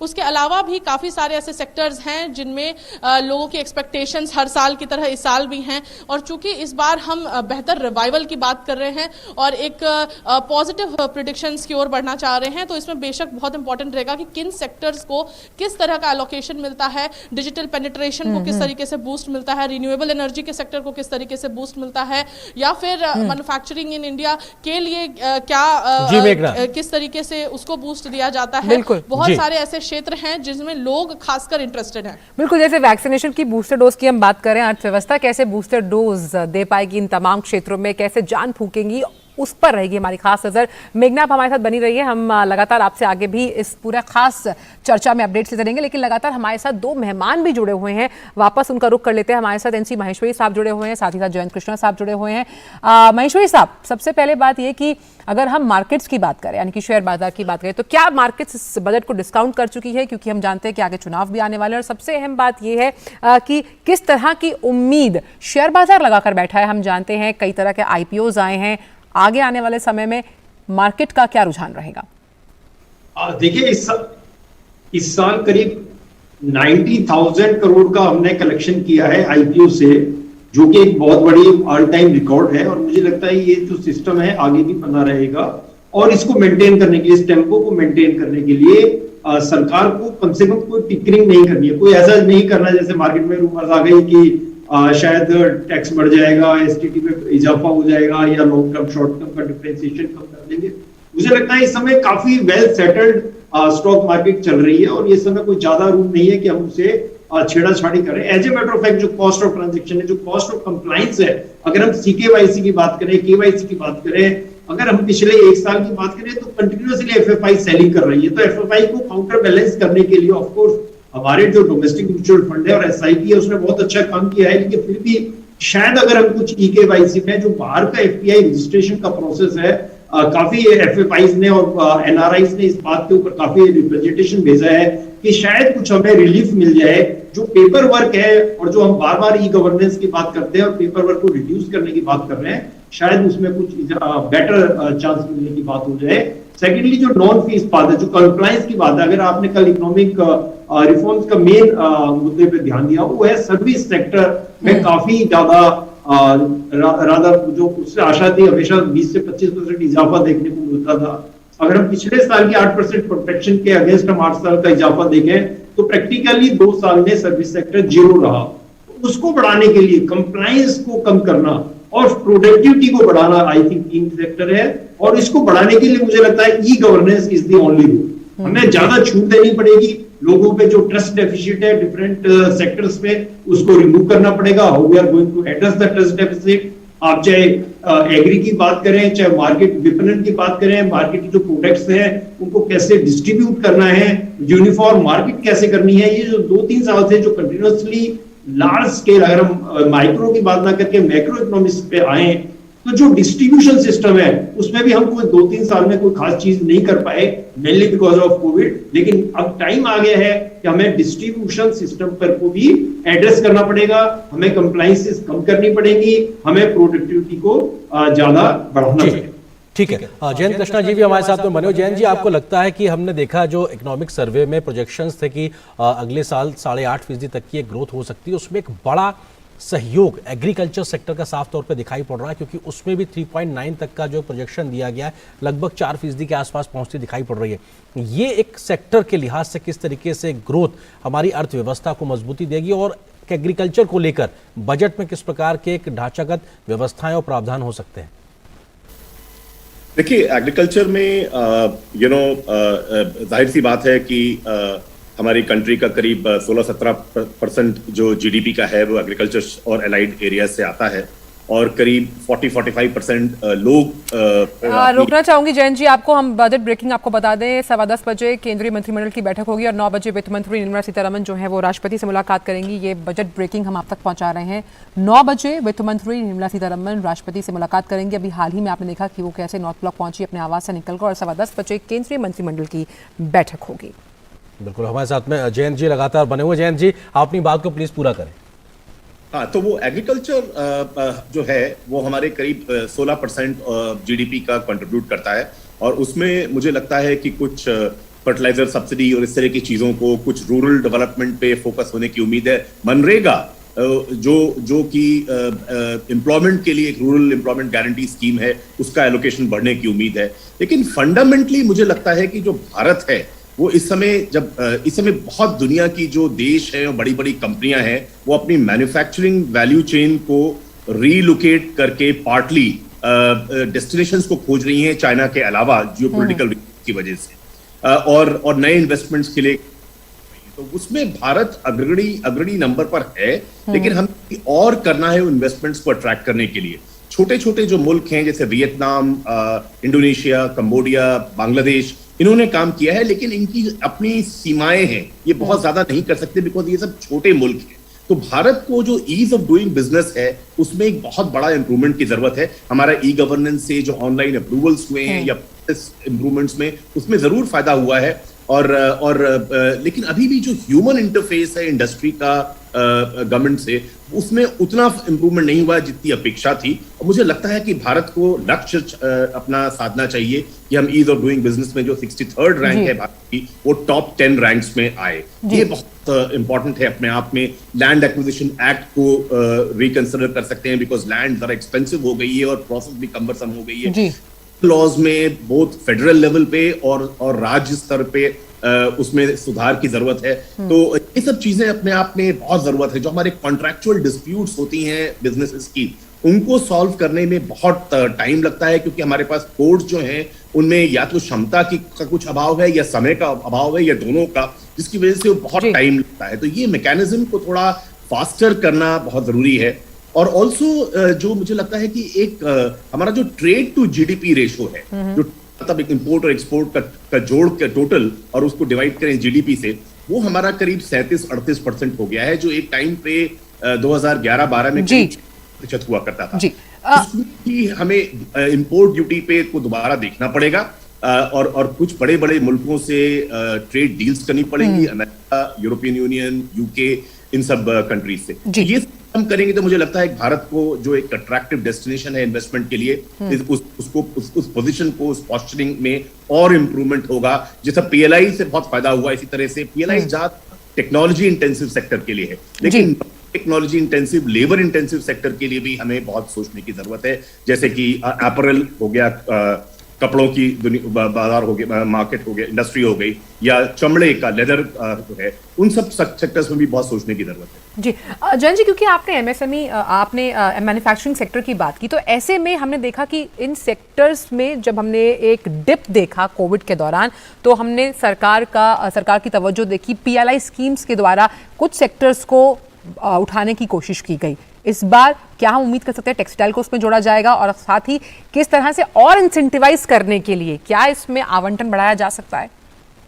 हो सकता है, मुझे लगता है टेक्सटाइल एक एरिया है। दूसरा मुझे लगता है एनर्जी सेक्टर, पावर सेक्टर तो है, उसको भी कोई वेरिएंट ऑफ पीएलआई स्कीम उसके लिए भी शायद इंट्रोड्यूस हो सकती है। तो क्योंकि ये स्कीम ने काफी काम किया है, जिन जिन सेक्टर्स में ये स्कीम लॉन्च हुई है उसमें काफी इंप्रूवमेंट हुआ है। तो ये लेकिन अभी भी ये जो टेक्नोलॉजी बाहुल्य क्षेत्र हैं उस ज्यादातर पीएलआई स्कीम है। जो लेबर इंटेंसिव जो इंडस्ट्रीज हैं उसमें पीएलआई या उसके समकक्ष कोई दूसरी स्कीम लाई जाए तो मुझे लगता है उससे काफी फायदा होने की उम्मीद है। जी महेश्वरी जी भी हमारे साथ लगातार बने हुए। महेश्वरी जी, आपको लगता है कि रियायत के लिहाज से अगर बात की जाए तो क्या कुछ गुंजाइश, क्योंकि टैक्स के मोर्चे पे या नए प्रकार की व्यवस्थाओं के आधार पर, मैं आपके पास ये सवाल लेकर आऊंगा, लेकिन उससे पहले वित्त राज्य मंत्री पंकज चौधरी ने क्या कुछ प्रतिक्रिया दी है मीडिया कर्मियों को, ये आपको पहले वो सुना देते हैं।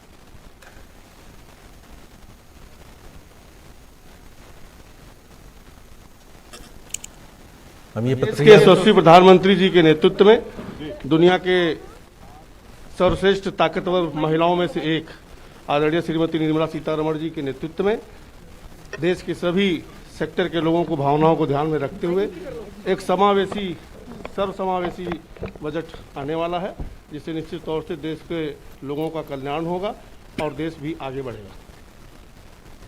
तो बिल्कुल सबका कल्याण होगा और देश भी आगे बढ़ेगा। और हम महेश्वरी जी से बात करें तो महेश्वरी जी, किस तरीके से आप देखते हैं कि गुंजाइश के लिहाज से आम आदमी को देने के लिए बजट में क्या कुछ संभावना दिखाई पड़ती है? छोटा सा जवाब आपसे चाहेंगे क्योंकि हमको कुछ और स्टोरीज पर भी जाना है। महेश्वरी जी, जहां पर्सनल टैक्स की बात करें तो काफी गुंजाइश है। अगर हम अपनी एटीसी की बात करें, जो कि 1.5 लाख की जो डिडक्शन थी वो बहुत पहले हुई थी। अगर हम इंडेक्स के हिसाब से भी चले, कंज्यूमर इंडेक्स के हिसाब से, तो मुझे लगता है करीब 50 से 60 हजार तक का इजाफा यहाँ दिया जा सकता है। नेशनल पेंशन, आज लोगों को हम सोशल सिक्योरिटी की बात कर रहे हैं, लेकिन अभी भी नेशनल पेंशन में जो एक्स्ट्रा लिमिट है वो शायद 50,000 की ही है, उसको हम इम्प्रूव कर सकते हैं। गवर्नमेंट को हमें नीचे लेवल पे देखना पड़ेगा कि हमें अगर परचेजिंग पावर हमारे कंज्यूमर के पास रहेगी तो इससे सारा चहुमुखी जो विकास है वो होगा। बिकॉज अगर अल्टीमेटली कंज्यूमर है, अगर मार्केट में डिमांड है तो इंडस्ट्री भी चलेगी, मार्केट में डिमांड है तो सर्विस सेक्टर चलेगा, मार्केट में प्रोडक्ट बनेगा तो कॉस्ट ऑफ प्रोडक्शन कम होगी, तो जो हमारा एक्सपोर्ट का टारगेट है वो भी अचीव होगा। इसका मतलब है जो हमारा इनर्शिया है, इनर्शिया को तोड़ने के लिए सबसे पहले है परचेजिंग पावर को पूरा करना। परचेजिंग पावर, तो इसलिए हमारा जो कंज्यूमर है, हमारा जो स्मॉल एंड मीडियम, चाहे फार्मर है, चाहे विलेजर है या लो इनकम ग्रुप है, उसको सशक्त करना। और कंटिन्यूअसली गवर्नमेंट ने फाइनेंशियल कंसोलिडेशन में ये फोकस रखा है, लेकिन चलते हुए क्योंकि हमारी कुछ ना कुछ लिमिटेशंस होती हैं तो हम शायद उस मंजिल तक नहीं पहुंच पाते जहां तक हमें उसको पहुंचना है। लेकिन मुझे लगता है वित्त मंत्री इस बार काफी एक फोकस डिसीजन करेंगे कि हमारे को जो ये नीचे वाला तबका है इसको ऊपर तबके में कन्वर्ट करने के लिए हमें उनको किस तरह से फाइनेंशियल एम्पावरमेंट करना है, और उसके लिए सबसे अच्छा है कि कहीं ना कहीं मार्जिनल रिलीफ दिया जाए।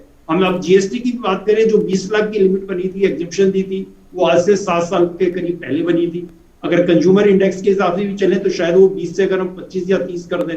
1.5 की जो हमारी कंसोलिडेशन सिस्टम का है, सिंपलीफिकेशन है, वो शायद 2 करोड़ किया जा सकता है। लेकिन जीएसटी के जो प्रोविजन है ऑफकोर्स वो जीएसटी काउंसिल के थ्रू आएंगे। लेकिन गवर्नमेंट एक इंटेंशन, अल्टीमेटली जो बजट है वो गवर्नमेंट के पूरे साल के कार्यकलापों की एक इंटेंशन है, एक नक्शा है, एक ब्लूप्रिंट है, जहां बताया जाता है कि हमारी टोटल कलेक्शन क्या होगी, टोटल कलेक्शन को हम वितरण कैसे करेंगे, उसको खर्चा कैसे करेंगे, और उसके लिए हमारी क्या नीति होगी, हम किस चीज पे फोकस करेंगे। एक और जो बड़ा मुद्दा है जिसपे शायद जब बार बार हेल्थ की बात कर रहे हैं, स्वास्थ्य की बात कर रहे हैं, food adulteration.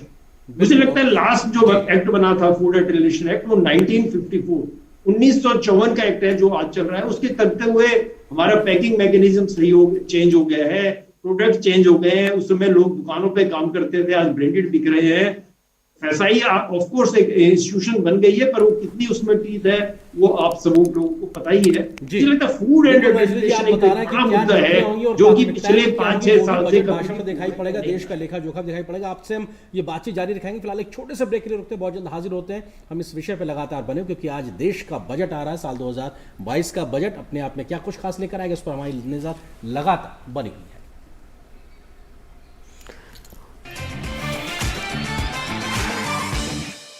Realize your dreams with Canara Bank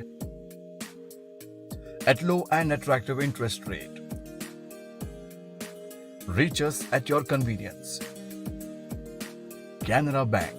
Together we can. होंगे बच्चे स्वस्थ भले भूलेगा बचपन, इन्हें पिलाओ मुगली घुट्टी 555। Got it. सोचिए अगर असल जिंदगी में ऐसी हालत हो तो कितनी मुश्किलें होती हैं, लेकिन शुक्र है बैंकिंग के लिए नहीं। अगर आपकी उम्र 70 साल से अधिक हो या आप दिव्यांग हो तो बैंक आपको कुछ जरूरी बैंकिंग सुविधाएं घर बैठे बैठे दे सकता है। आरबीआई कहता है जानकार बनिए, सतर्क रहिए।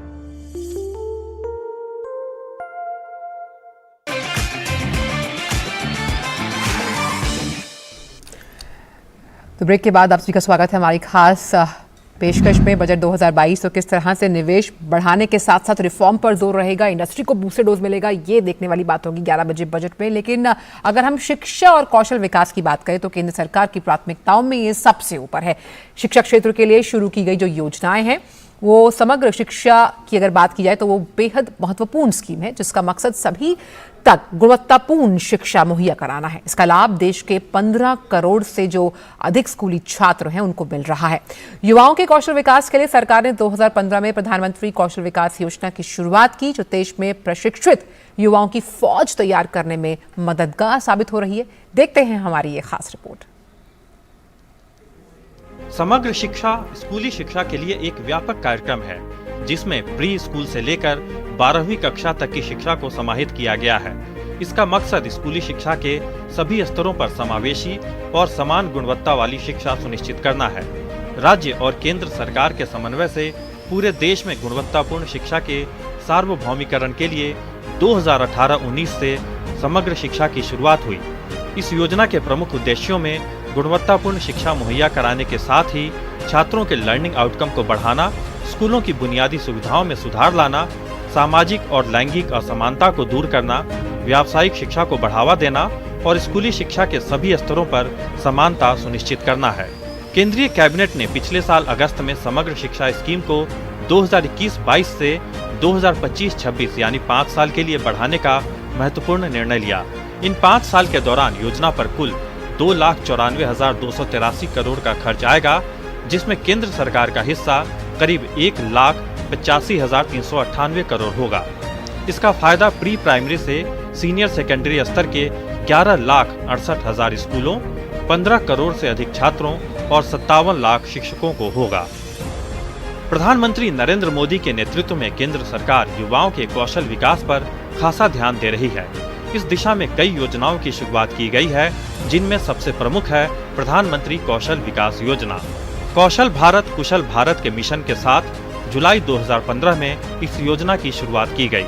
योजना के तहत 2022 तक 40 करोड़ युवाओं को कुशल बनाने का लक्ष्य रखा गया। प्रधानमंत्री कौशल विकास योजना के तहत 10वीं और 12वीं के बाद पढ़ाई छोड़ चुके युवाओं के कौशल प्रशिक्षण पर सरकार का विशेष जोर है। योजना के पहले चरण के तहत करीब 20 लाख युवाओं को प्रशिक्षित किया गया, जबकि 2016 से 2020 के बीच दूसरे चरण के तहत करीब 1,40 लाख युवाओं को कौशल प्रशिक्षण दिया गया। कौशल विकास योजना के तीसरे चरण की शुरुआत पिछले साल देश के 600 जिलों में की गई। तीसरे चरण में 8 लाख युवाओं के कौशल प्रशिक्षण का लक्ष्य रखा गया है। ये योजना भारत को दुनिया के स्किल कैपिटल बनाने के प्रधानमंत्री के विजन को पूरा करने में मददगार साबित हो रही है। Bureau report, DD news.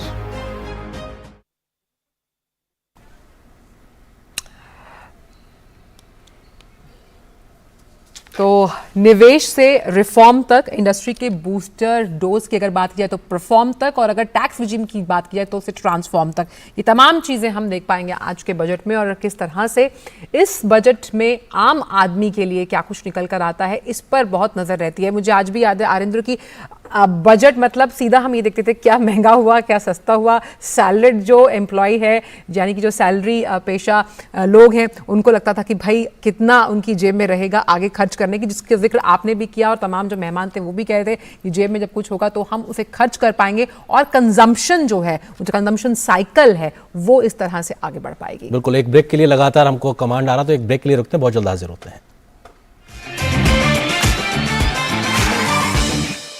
Realize your dreams with Canara Bank at low and attractive interest rate. Reach us at your convenience. Canara Bank. Together we can.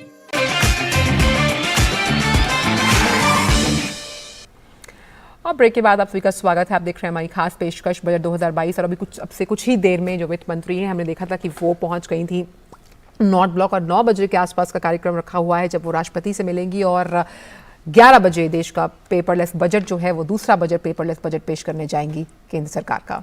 बिल्कुल, और अपने आप में बेहद महत्वपूर्ण दो खास मेहमान लगातार हमारे साथ बने हुए हैं। महेश्वरी जी हैं, इसके अलावा सिद्धार्थ जी हमारे साथ में लगातार बने हुए हैं, और हम दोनों मेहमानों से लगातार इस बात की चर्चा कर रहे हैं किस तरीके से बजट की जो संभावना है। जयंत कृष्णा जी हमारे साथ लगातार बने हुए। जयंत जी, क्योंकि हमने देखा है कि कोविड की वजह से जो एक पूरी दुनिया में एक समस्या आई, उसमें सप्लाई चेन का एक बड़ा एक मसला था। जयंत जी, तो आपको लगता है उस लिहाज से भारत ने जो एक बृहद और बड़ी एक भूमिका निभाने की जो शुरुआत की, उसको दुनिया से रिकॉग्निशन मिल रहा, का एक आधार भी तैयार हुआ। आपको लगता है कि उस दिशा में आगे बढ़ने के लिए भी बजट में काफी कुछ प्रावधान हो सकते हैं? जयंत जी। जी बिल्कुल हो सकता है। कोविड में खासतौर से जो हमारा वैक्सीन की जो बोथ एक एस्ट्राजेनेका जो यूके का वो था, पेटेंट था, उस पे जो हमने कोविशील्ड डेवलप करी, या दूसरी वाली जो भारत बायोटेक ने किया, ये सब दिखाता है कि अगर हम साइंस एंड टेक्नोलॉजी को तब पे तवज्जो देंगे जिस तरह का देना चाहिए, तो हम सिर्फ भारत की समस्याओं को सॉल्व नहीं कर सकते, पूरी दुनिया की समस्याओं के लिए अपना योगदान दे सकते हैं। और कितने कम साइकिल में मुझे नहीं लगता कोई भी वैक्सीन डेवलप हुई है जैसी भारत में और कुछ और मुल्कों में भी डेवलप हुई है। तो हमें लगता है कि ऐसे बहुत हमें अपना पूरा साइंस एंड टेक्नोलॉजी का जो इंफ्रास्ट्रक्चर है, जो रिसर्च है, उसको ओरिएंट करना है इस तरह से कि वो जो भारत के चैलेंजेस हैं, चाहे वो मेल न्यूट्रिशन का हो, चाहे प्रिसीजन एग्रीकल्चर का हो, चाहे रिवर क्लीनिंग का हो, चाहे पोल्यूशन को चेक करने का हो, इस तरह के हमें सारा जो हमारा साइंटिफिक रिसर्च एंड डेवलपमेंट का फोकस है वो रीअलाइन करके, एक तो फंडिंग बढ़ाने की जरूरत है जैसे मैंने शुरुआत में कही थी, और दूसरा कि ये सारे जो रिसर्च है वो हमारा पूरा फोकस रहे हमारे कंट्री की प्रॉब्लम्स को सॉल्व करने का। और अगर ये रहेगा तो जैसा कि कोविड में इन वैक्सीन्स की 2 वैक्सीन्स के मैन्युफैक्चर, और अब तो और भी हो रही हैं, लेकिन भारत ने जितनी प्रोग्रेस करी है, ये we can go a very long way in showing the light and the path not only to Indians बल्कि पूरी दुनिया के लोगों को आ सकते हैं, खासतौर से developing under developed and developing world में। तो ये बहुत जरूरी है। भारत के क्या वजह है कि भारत में अगर आप देखिए 20 सबसे बड़ी जो टेक कंपनीज हैं यूएस में, उसमें आधे से ज्यादा में इंडियन ओरिजिन के लोग सीईओज हैं। अगर आप करीब 5 में 2 डॉक्टर्स इंडियन ओरिजिन के हैं यूके में, करीब 30% टॉप डॉक्टर्स यूएस में इंडियन ओरिजिन के हैं। ये सब लोग इन सब मुल्कों में जाके इतना योगदान करते हैं, तो क्या वजह है कि, और ये सारे लोग ऐसे हैं जो कोई उनके पेरेंट्स नहीं माइग्रेट करे थे, उन्होंने सारी पहली डिग्रियां भारत में अपनी ली और बाद में पढ़ने गए और वहीं पर रुक के वहां कंट्रीब्यूट कर रहे हैं। तो मुझे तो लगता है कि भारत में इतना ज्यादा डेमोग्राफिक डिविडेंड यील्ड कर सकता है अगर हम अपने एजुकेशन और स्किल सेक्टर को और ज्यादा प्रायोरिटी दें। न्यू एजुकेशन पॉलिसी में बहुत पहल करी गई है, लेकिन लगता है मुझे अभी और आगे जाने की जरूरत है और फंडिंग बढ़ाने की जरूरत है, दोनों साइंस एंड टेक्नोलॉजी रिसर्च में और एजुकेशन में, और हेल्थ केयर में तो है ही है। बिल्कुल, नवाचार की आप बात कर रहे हैं, प्रौद्योगिकी की आप बात कर रहे हैं, इस पर फंडिंग बढ़ाने की ज़रूरत है, और ख़ास तौर पर हम बात करते हैं शिक्षा को लेकर।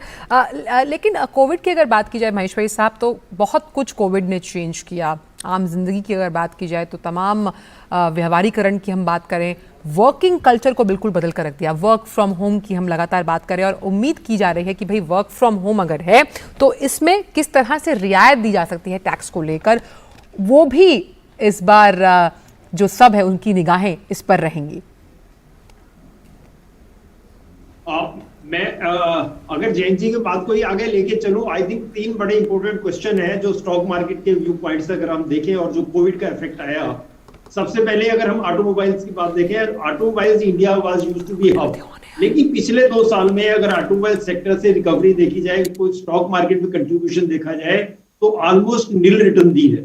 उसका one of the major factor है कि इंडिया में चिप्स की अवेलेबिलिटी ही नहीं है जो हाई मॉडल गाड़ी को बना सके। तो अगर हमारे PLI स्कीम में या हमारे किसी और सेक्टर में अगर हम एक स्पेशलाइज्ड टेक्नोलॉजी में फोकस करें तो मुझे लगता है कि जो एक रिगेन कर सकता है, जो एक मार्केट शेयर है वर्ल्ड का, जो India can be a global factory for the automobiles for the entire world. तो एक बहुत बड़ा सेक्टर हमारी इकोनॉमी के लिए खुल जाएगा। दूसरी अगर हम बात करें बैंकिंग सेक्टर की, जबकि अगर पिछले 2 साल में स्टॉक मार्केट से एक्सपेक्टेशन देखें तो करीब 90% का रिटर्न मिला है, लेकिन बैंकिंग सेक्टर से जो रिटर्न है वो ऑलमोस्ट 0 है। क्यों 0 है? क्योंकि जो हमारे NPA थे उसके लिए हमने बहुत एम्बिशियस IBC स्कीम लाए, कोड लाए, हमने कोशिश करी कि इंसॉल्वेंसी कोड से इसको कैसे टैकल करेंगे, बट बिकॉज ऑफ कोविड के चलते हुए कोई ज्यादा प्रक्रिया आगे नहीं बढ़ पाई। तो हम उसको कैसे आगे बढ़ा पाएंगे, एक बहुत बड़ा इशू है। जी महेश्वरी जी, हम आपके पास आएंगे। हमारी सहयोगी मेघना देव इस वक्त नॉर्थ ब्लॉक से हमारे साथ में मौजूद है, क्योंकि वहां से वित्त मंत्री जी अब निकलने वाली हैं बस कुछ ही मिनट में, और वहां से अब वो जाएंगी राष्ट्रपति जी से मुलाकात करने के लिए और बजट को लेकर वो जानकारी साझा करेंगी। मेघना, क्या कुछ हलचल इस वक्त आपको दिखाई पड़ रही है?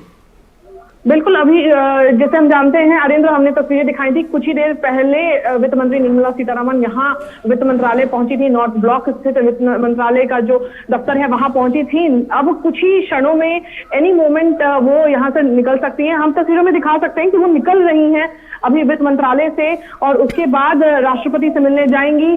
तो यहाँ पर आप तस्वीरों में देख सकते हैं वित्त मंत्री निर्मला सीतारमण यहाँ पर मौजूद हैं और वित्त मंत्रालय के जो और ऑफिशियल्स भी हैं वो भी यहाँ पर मौजूद हैं। और एक तरीके से जो कस्टमरी जो एक तरीके से जो होता है, बिल्कुल लाल वही खाता उनके हाथ में और भारत सरकार की लॉट वहां पे नजर आ रही है, उसमें टैबलेट और उस डिजिटल बजट जिसका इंतजार सभी को है। 11 बजे उन प्रावधानों का खुलासा होगा, वो कहीं ना कहीं वित्त मंत्री के हाथ में इस वक्त नजर आ रहा है। और ये मीडिया के जमावड़े के बीच में वित्त मंत्रालय के सामने वित्त मंत्री, वित्त राज्य मंत्रियों के साथ में तमाम बड़े आला अधिकारी साथ में मौजूद हैं और उनके हाथ में ये लाल रंग का वही खाता जिसका एक तरीके से नई शुरुआत हुई है आंचल, और उसमें ये डिजिटल बजट उनके हाथ में एक तरीके से हम कहते हैं डिजिटल इंडिया की वो जो तस्वीर है जिसकी बानगी वो बजट के रूप में हमको दिखा रही है। टैबलेट की अगर बात की जाए, और सबसे अहम बात हम जी जो एक कॉन्फिडेंस लेवल देख रहे हैं, देखिए तमाम मुस्कानें, सभी जो आला अधिकारी हैं वित्त मंत्रालय से जुड़े हुए, वित्त मंत्री साहिबा के भी चेहरे पर मुस्कान है और ये कहीं ना कहीं उस कॉन्फिडेंस,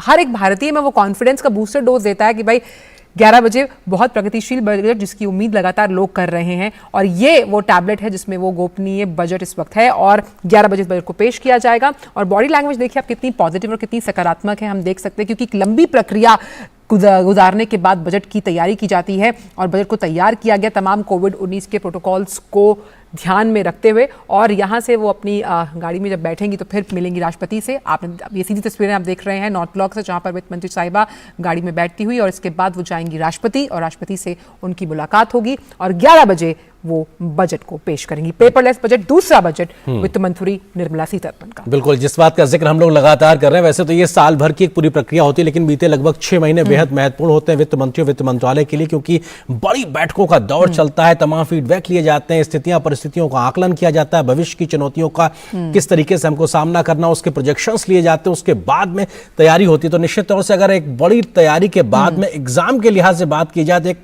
ऐसे मौके के तौर पर होता है। और आज जब 11 बजे वित्त मंत्री लोकसभा में बजट के तमाम एक तरीके से अपनी बातें रखेंगी तो निश्चित तौर से एक कैसे संकेत नजर आते हैं मार्केट की ओर से, लोगों की प्रतिक्रियाएं क्या कुछ होती हैं और कैसे बड़े रिफॉर्म्स का एक बड़ा आधार कहीं ना कहीं तैयार करते हैं। और यहां से नॉर्थ ब्लॉक से अब वो काफिला निकल रहा है राष्ट्रपति भवन के लिए। ये दोनों ही बिल्डिंगें बिल्कुल आसपास मौजूद है, तो निश्चित तौर से बमुश्किल 1 से 1.5 मिनट का वक्त लगेगा इस दूरी को पूरी तय करने के लिए। राष्ट्रपति जी से मुलाकात होगी और वो बजट में क्या कुछ बड़े प्रावधान होंगे, इसका जिक्र कहीं ना कहीं वो निश्चित तौर से राष्ट्रपति के साथ साझा करेंगे। उसके बाद में 10:15 बजे का वक्त तय हुआ है जब केंद्रीय कैबिनेट की बैठक होगी और उस बैठक में अप्रूवल लिया जाएगा बजट का केंद्रीय कैबिनेट से। उससे पहले राष्ट्रपति के पास जाती हुई वित्त मंत्री और वहां पे वो साझा करेंगे, जिसका जिक्र हम लोग कर रहे थे ना कि थोड़ा सा दिल्ली एनसीआर में कोहरा सा नजर आ रहा है, वो अभी भी इस जो एरियल व्यूज से साफ तौर से दिखाई पड़ रहा है। और निश्चित तौर से 11 बजे के बाद में मौसम में भी साफ एक संकेत दिखाई पड़ेंगे और उसी प्रकार से बजट में क्या प्रावधान है वो भी साफ होता हुआ दिखाई पड़ेगा। बिल्कुल, तो वित्त मंत्रालय के जो तमाम अधिकारी उनके साथ बही खाते के साथ नॉर्थ ब्लॉक से निकल चुकी हैं वित्त मंत्री साहिबा। और सबसे अहम बात जो हमने कल इकोनॉमिक सर्वे के वक्त भी सुनी थी आरेंद्र की इस तैयारी को करने के लिए, क्योंकि कोविड था तो साफ तौर पर जो वित्त मंत्रालय के कई आला अधिकारी हैं वो कोविड पॉजिटिव भी रहे और किस तरह से इन तमाम चुनौतियों को मद्देनजर देखते हुए इस पूरी प्रक्रिया को अंजाम दिया गया इतनी टफ टाइम्स में। When there are tough times there are desperate times, desperate measures वाली बात थी, तो ये काफ़ी अहम था। कुछ ही देर में पहुंच जाएंगी राष्ट्रपति से मिलने के लिए वित्त मंत्री निर्मला सीतारमण। और सबसे अहम बात यह है कि ये जो पहली तस्वीरें हमने आपको दिखाई, ये जो लाल कपड़े में बंधा हुआ टैबलेट है, ये कई आशाओं का, कई आकांक्षाओं का प्रतीक है। हर एक आम आदमी की जो आशा है वो उससे जुड़ी हुई है। बिल्कुल, क्योंकि जैसे कहते हैं ना कि तेरी मुट्ठी में क्या है, मुट्ठी में है तकदीर। तो निश्चित तौर से लगभग 1 साल या कहा जाए बड़े रिफॉर्म्स का एक आधार तैयार करने के लिहाज से आपके हाथ में बहुत कुछ है और ऐसे में ये साफ तौर पे दिखाता है कि किस प्रकार की व्यवस्थाओं के साथ में, प्रक्रियाओं के साथ में, नीतियों के साथ में, नियमों के साथ में आज तमाम बातें सामने निकल के आएंगी कि आखिर देश की अर्थव्यवस्था को किस प्रकार की दिशा देने की जरूरत है। कोविड के बाद में जो स्थितियां परिस्थितियां बदली, उसके बाद देश की अर्थव्यवस्था को और तेज गति से आगे बढ़ाने की जरूरत है। प्री कोविड लेवल पे अर्थव्यवस्था पहुंच गई है। दुनिया ही के जो तमाम बड़ी एजेंसीज हैं वो भी इस बात को मान रही हैं कि भारत की जो अर्थव्यवस्था है उसमें बहुत संभावना है, बहुत गुंजाइश है, लेकिन यहां से कैसे आगे बढ़ा जाए इस बात के संकेत भी कल हमको इकोनॉमिक सर्वे में देखने को मिले। और राष्ट्रपति भवन काफिला पहुंच गया है वित्त मंत्री निर्मला सीतारमण जी का और वो अब राष्ट्रपति जी से मुलाकात करेंगी। और राष्ट्रपति भवन में हमारे सहयोगी सुधीर यादव हमारे साथ में मौजूद है, उनसे हम अधिक बातचीत करते हैं। सुधीर, कितनी देर की इस मुलाकात की हम संभावना करें और किस प्रकार से अब यहां से प्रक्रिया आगे बढ़ेगी? बिल्कुल आनंद, देखिए यहाँ पहुंची है वित्त मंत्री, इसके बाद से औपचारिक रूप से राष्ट्रपति जी से मुलाकात करेंगी और बहुत ज्यादा लंबी मुलाकात नहीं होती है, थोड़ी देर की फॉर्मल मुलाकात है। उसके बाद से वापस जो वित्त मंत्री है वो यहाँ से बाहर निकलेंगी और उनका जो रेगुलर कार्यक्रम है इसके बाद से आगे जाने का, यहाँ से वो पार्लियामेंट के लिए जाएंगी और इसके बाद से जो नियत समय पर जो बजट का कार्यक्रम है वो होगा। तो अगर अभी की बात करें तो राष्ट्रपति जी से मिलेंगे और उन्हें जानकारी देंगी। बहुत ज्यादा लंबी मुलाकात नहीं है, कोई फॉर्मल मुलाकात है और उम्मीद ये की जा रही है कि 5 से 7 मिनट में या करीब 10 मिनट की मुलाकात के बाद वो यहाँ से बाहर निकलेंगे। जी। और बहुत सुधीर, अगर देखा जाए तो ये हम इसे औपचारिकता मान सकते हैं, लेकिन औपचारिक होने के बावजूद जो दृश्य हैं ये वो अपने आप में कितने ज़्यादा मजबूत, कितने ज़्यादा सशक्त दिखाई पड़ते हैं कि किस तरह से जब वो अपने आवास स्थान से निकल कर नॉर्थ ब्लॉक पहुंची और नॉर्थ ब्लॉक से अब वो राष्ट्रपति से मिलने के लिए जा रही हैं, तो कहीं ना कहीं हम एक लोकतांत्रिक जो ये प्रक्रिया है इस बजट को पेश करने के लिए उसकी बानगी भी नजर आती है। बिल्कुल, असल देखिए ये जो लोकतंत्र की परंपराएं हैं उनका एक तरीके निर्वहन है, बहुत अपने आप में बहुत सशक्त है कि किस तरीके से जो वित्त मंत्री हैं, देश के जो प्रथम नागरिक हैं, भारत के राष्ट्रपति, उनसे मिलने पहुंचे, उनको जानकारी दे रही हैं बजट के बारे में, उनसे मिल रही हैं फॉर्मली और उसके बाद से जो तय प्रक्रिया है, नियत प्रक्रिया, उसके बाद से वहाँ निकलेंगे। तो जाहिर तौर पर जिस तरीके की परंपराएं रही है उसका पालन करते हुए बहुत दृढ़ता से मजबूत है। जैसा कि आपने कहा कि लोकतंत्र में जो प्रक्रियाएं होती हैं, जो परंपराएं होती हैं, उनको लेकर आगे बढ़ा जाता है और कई मायने में ये बहुत असर डालती हैं आम जनमानस से।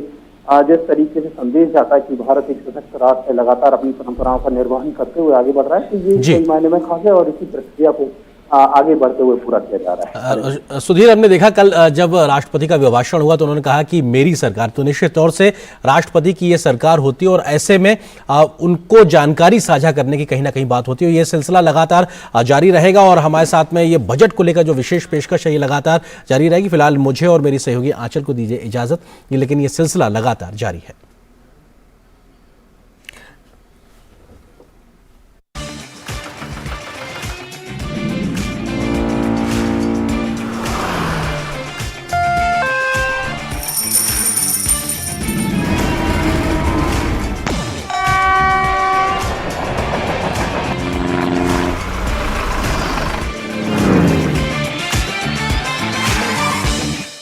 इस कार्यक्रम के प्रायोजक थे Canara bank, together we can, wonder cement, जब दिल में हो जज्बात तभी होती है एक परफेक्ट शुरुआत, और LIC, हर पल आपके साथ। Realize your dreams with Canara Bank. At low and attractive interest rate. Reach us at your convenience. Canara Bank. Together we can.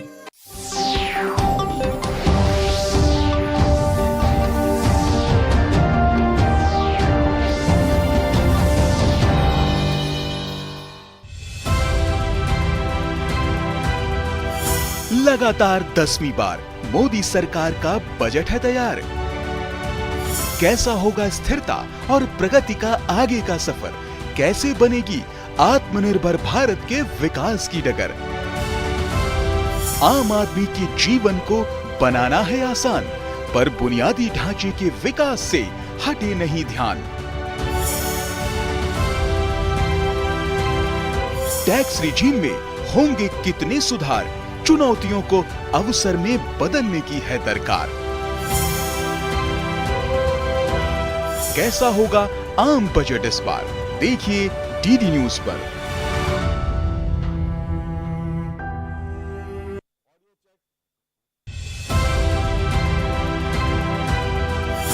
लगातार 10वीं बार मोदी सरकार का बजट है तैयार।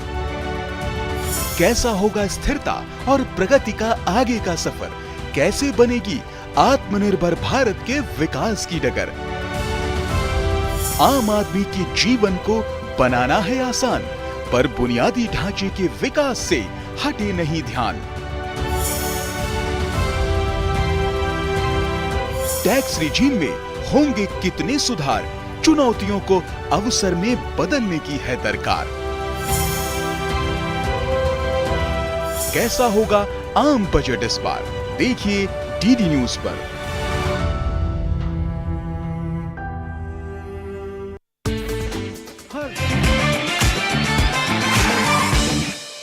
Realize your dreams with Canara Bank. At low and attractive interest rate. Reach us at your convenience. आप शुरू करें। Canara Bank. Together we can. इस कार्यक्रम के प्रायोजक हैं Canara bank, together we can.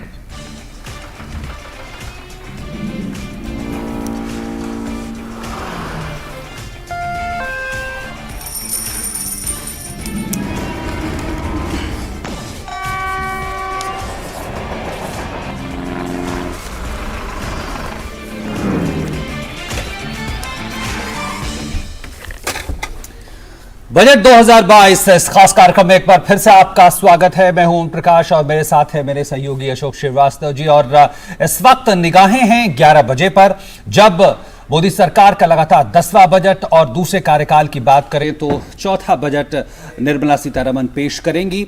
उम्मीदें, आकांक्षाओं और उस पर लगातार चर्चाओं का दौर जारी है। विशेषज्ञों के साथ भी चर्चाओं का दौर जारी है और उसे हम आगे बढ़ाएंगे। जी हाँ, तो जैसा ओम प्रकाश दास ने बताया, मेरे सहयोगी ने, कि बजट पर आप सबकी निगाहें, और स्क्रीन पर आपके उल्टे हाथ की तरफ लेफ्ट हैंड साइड पर आपको एक घड़ी दिख रही है। वो घड़ी बता रही है कि बस अब बजट पेश होने में एक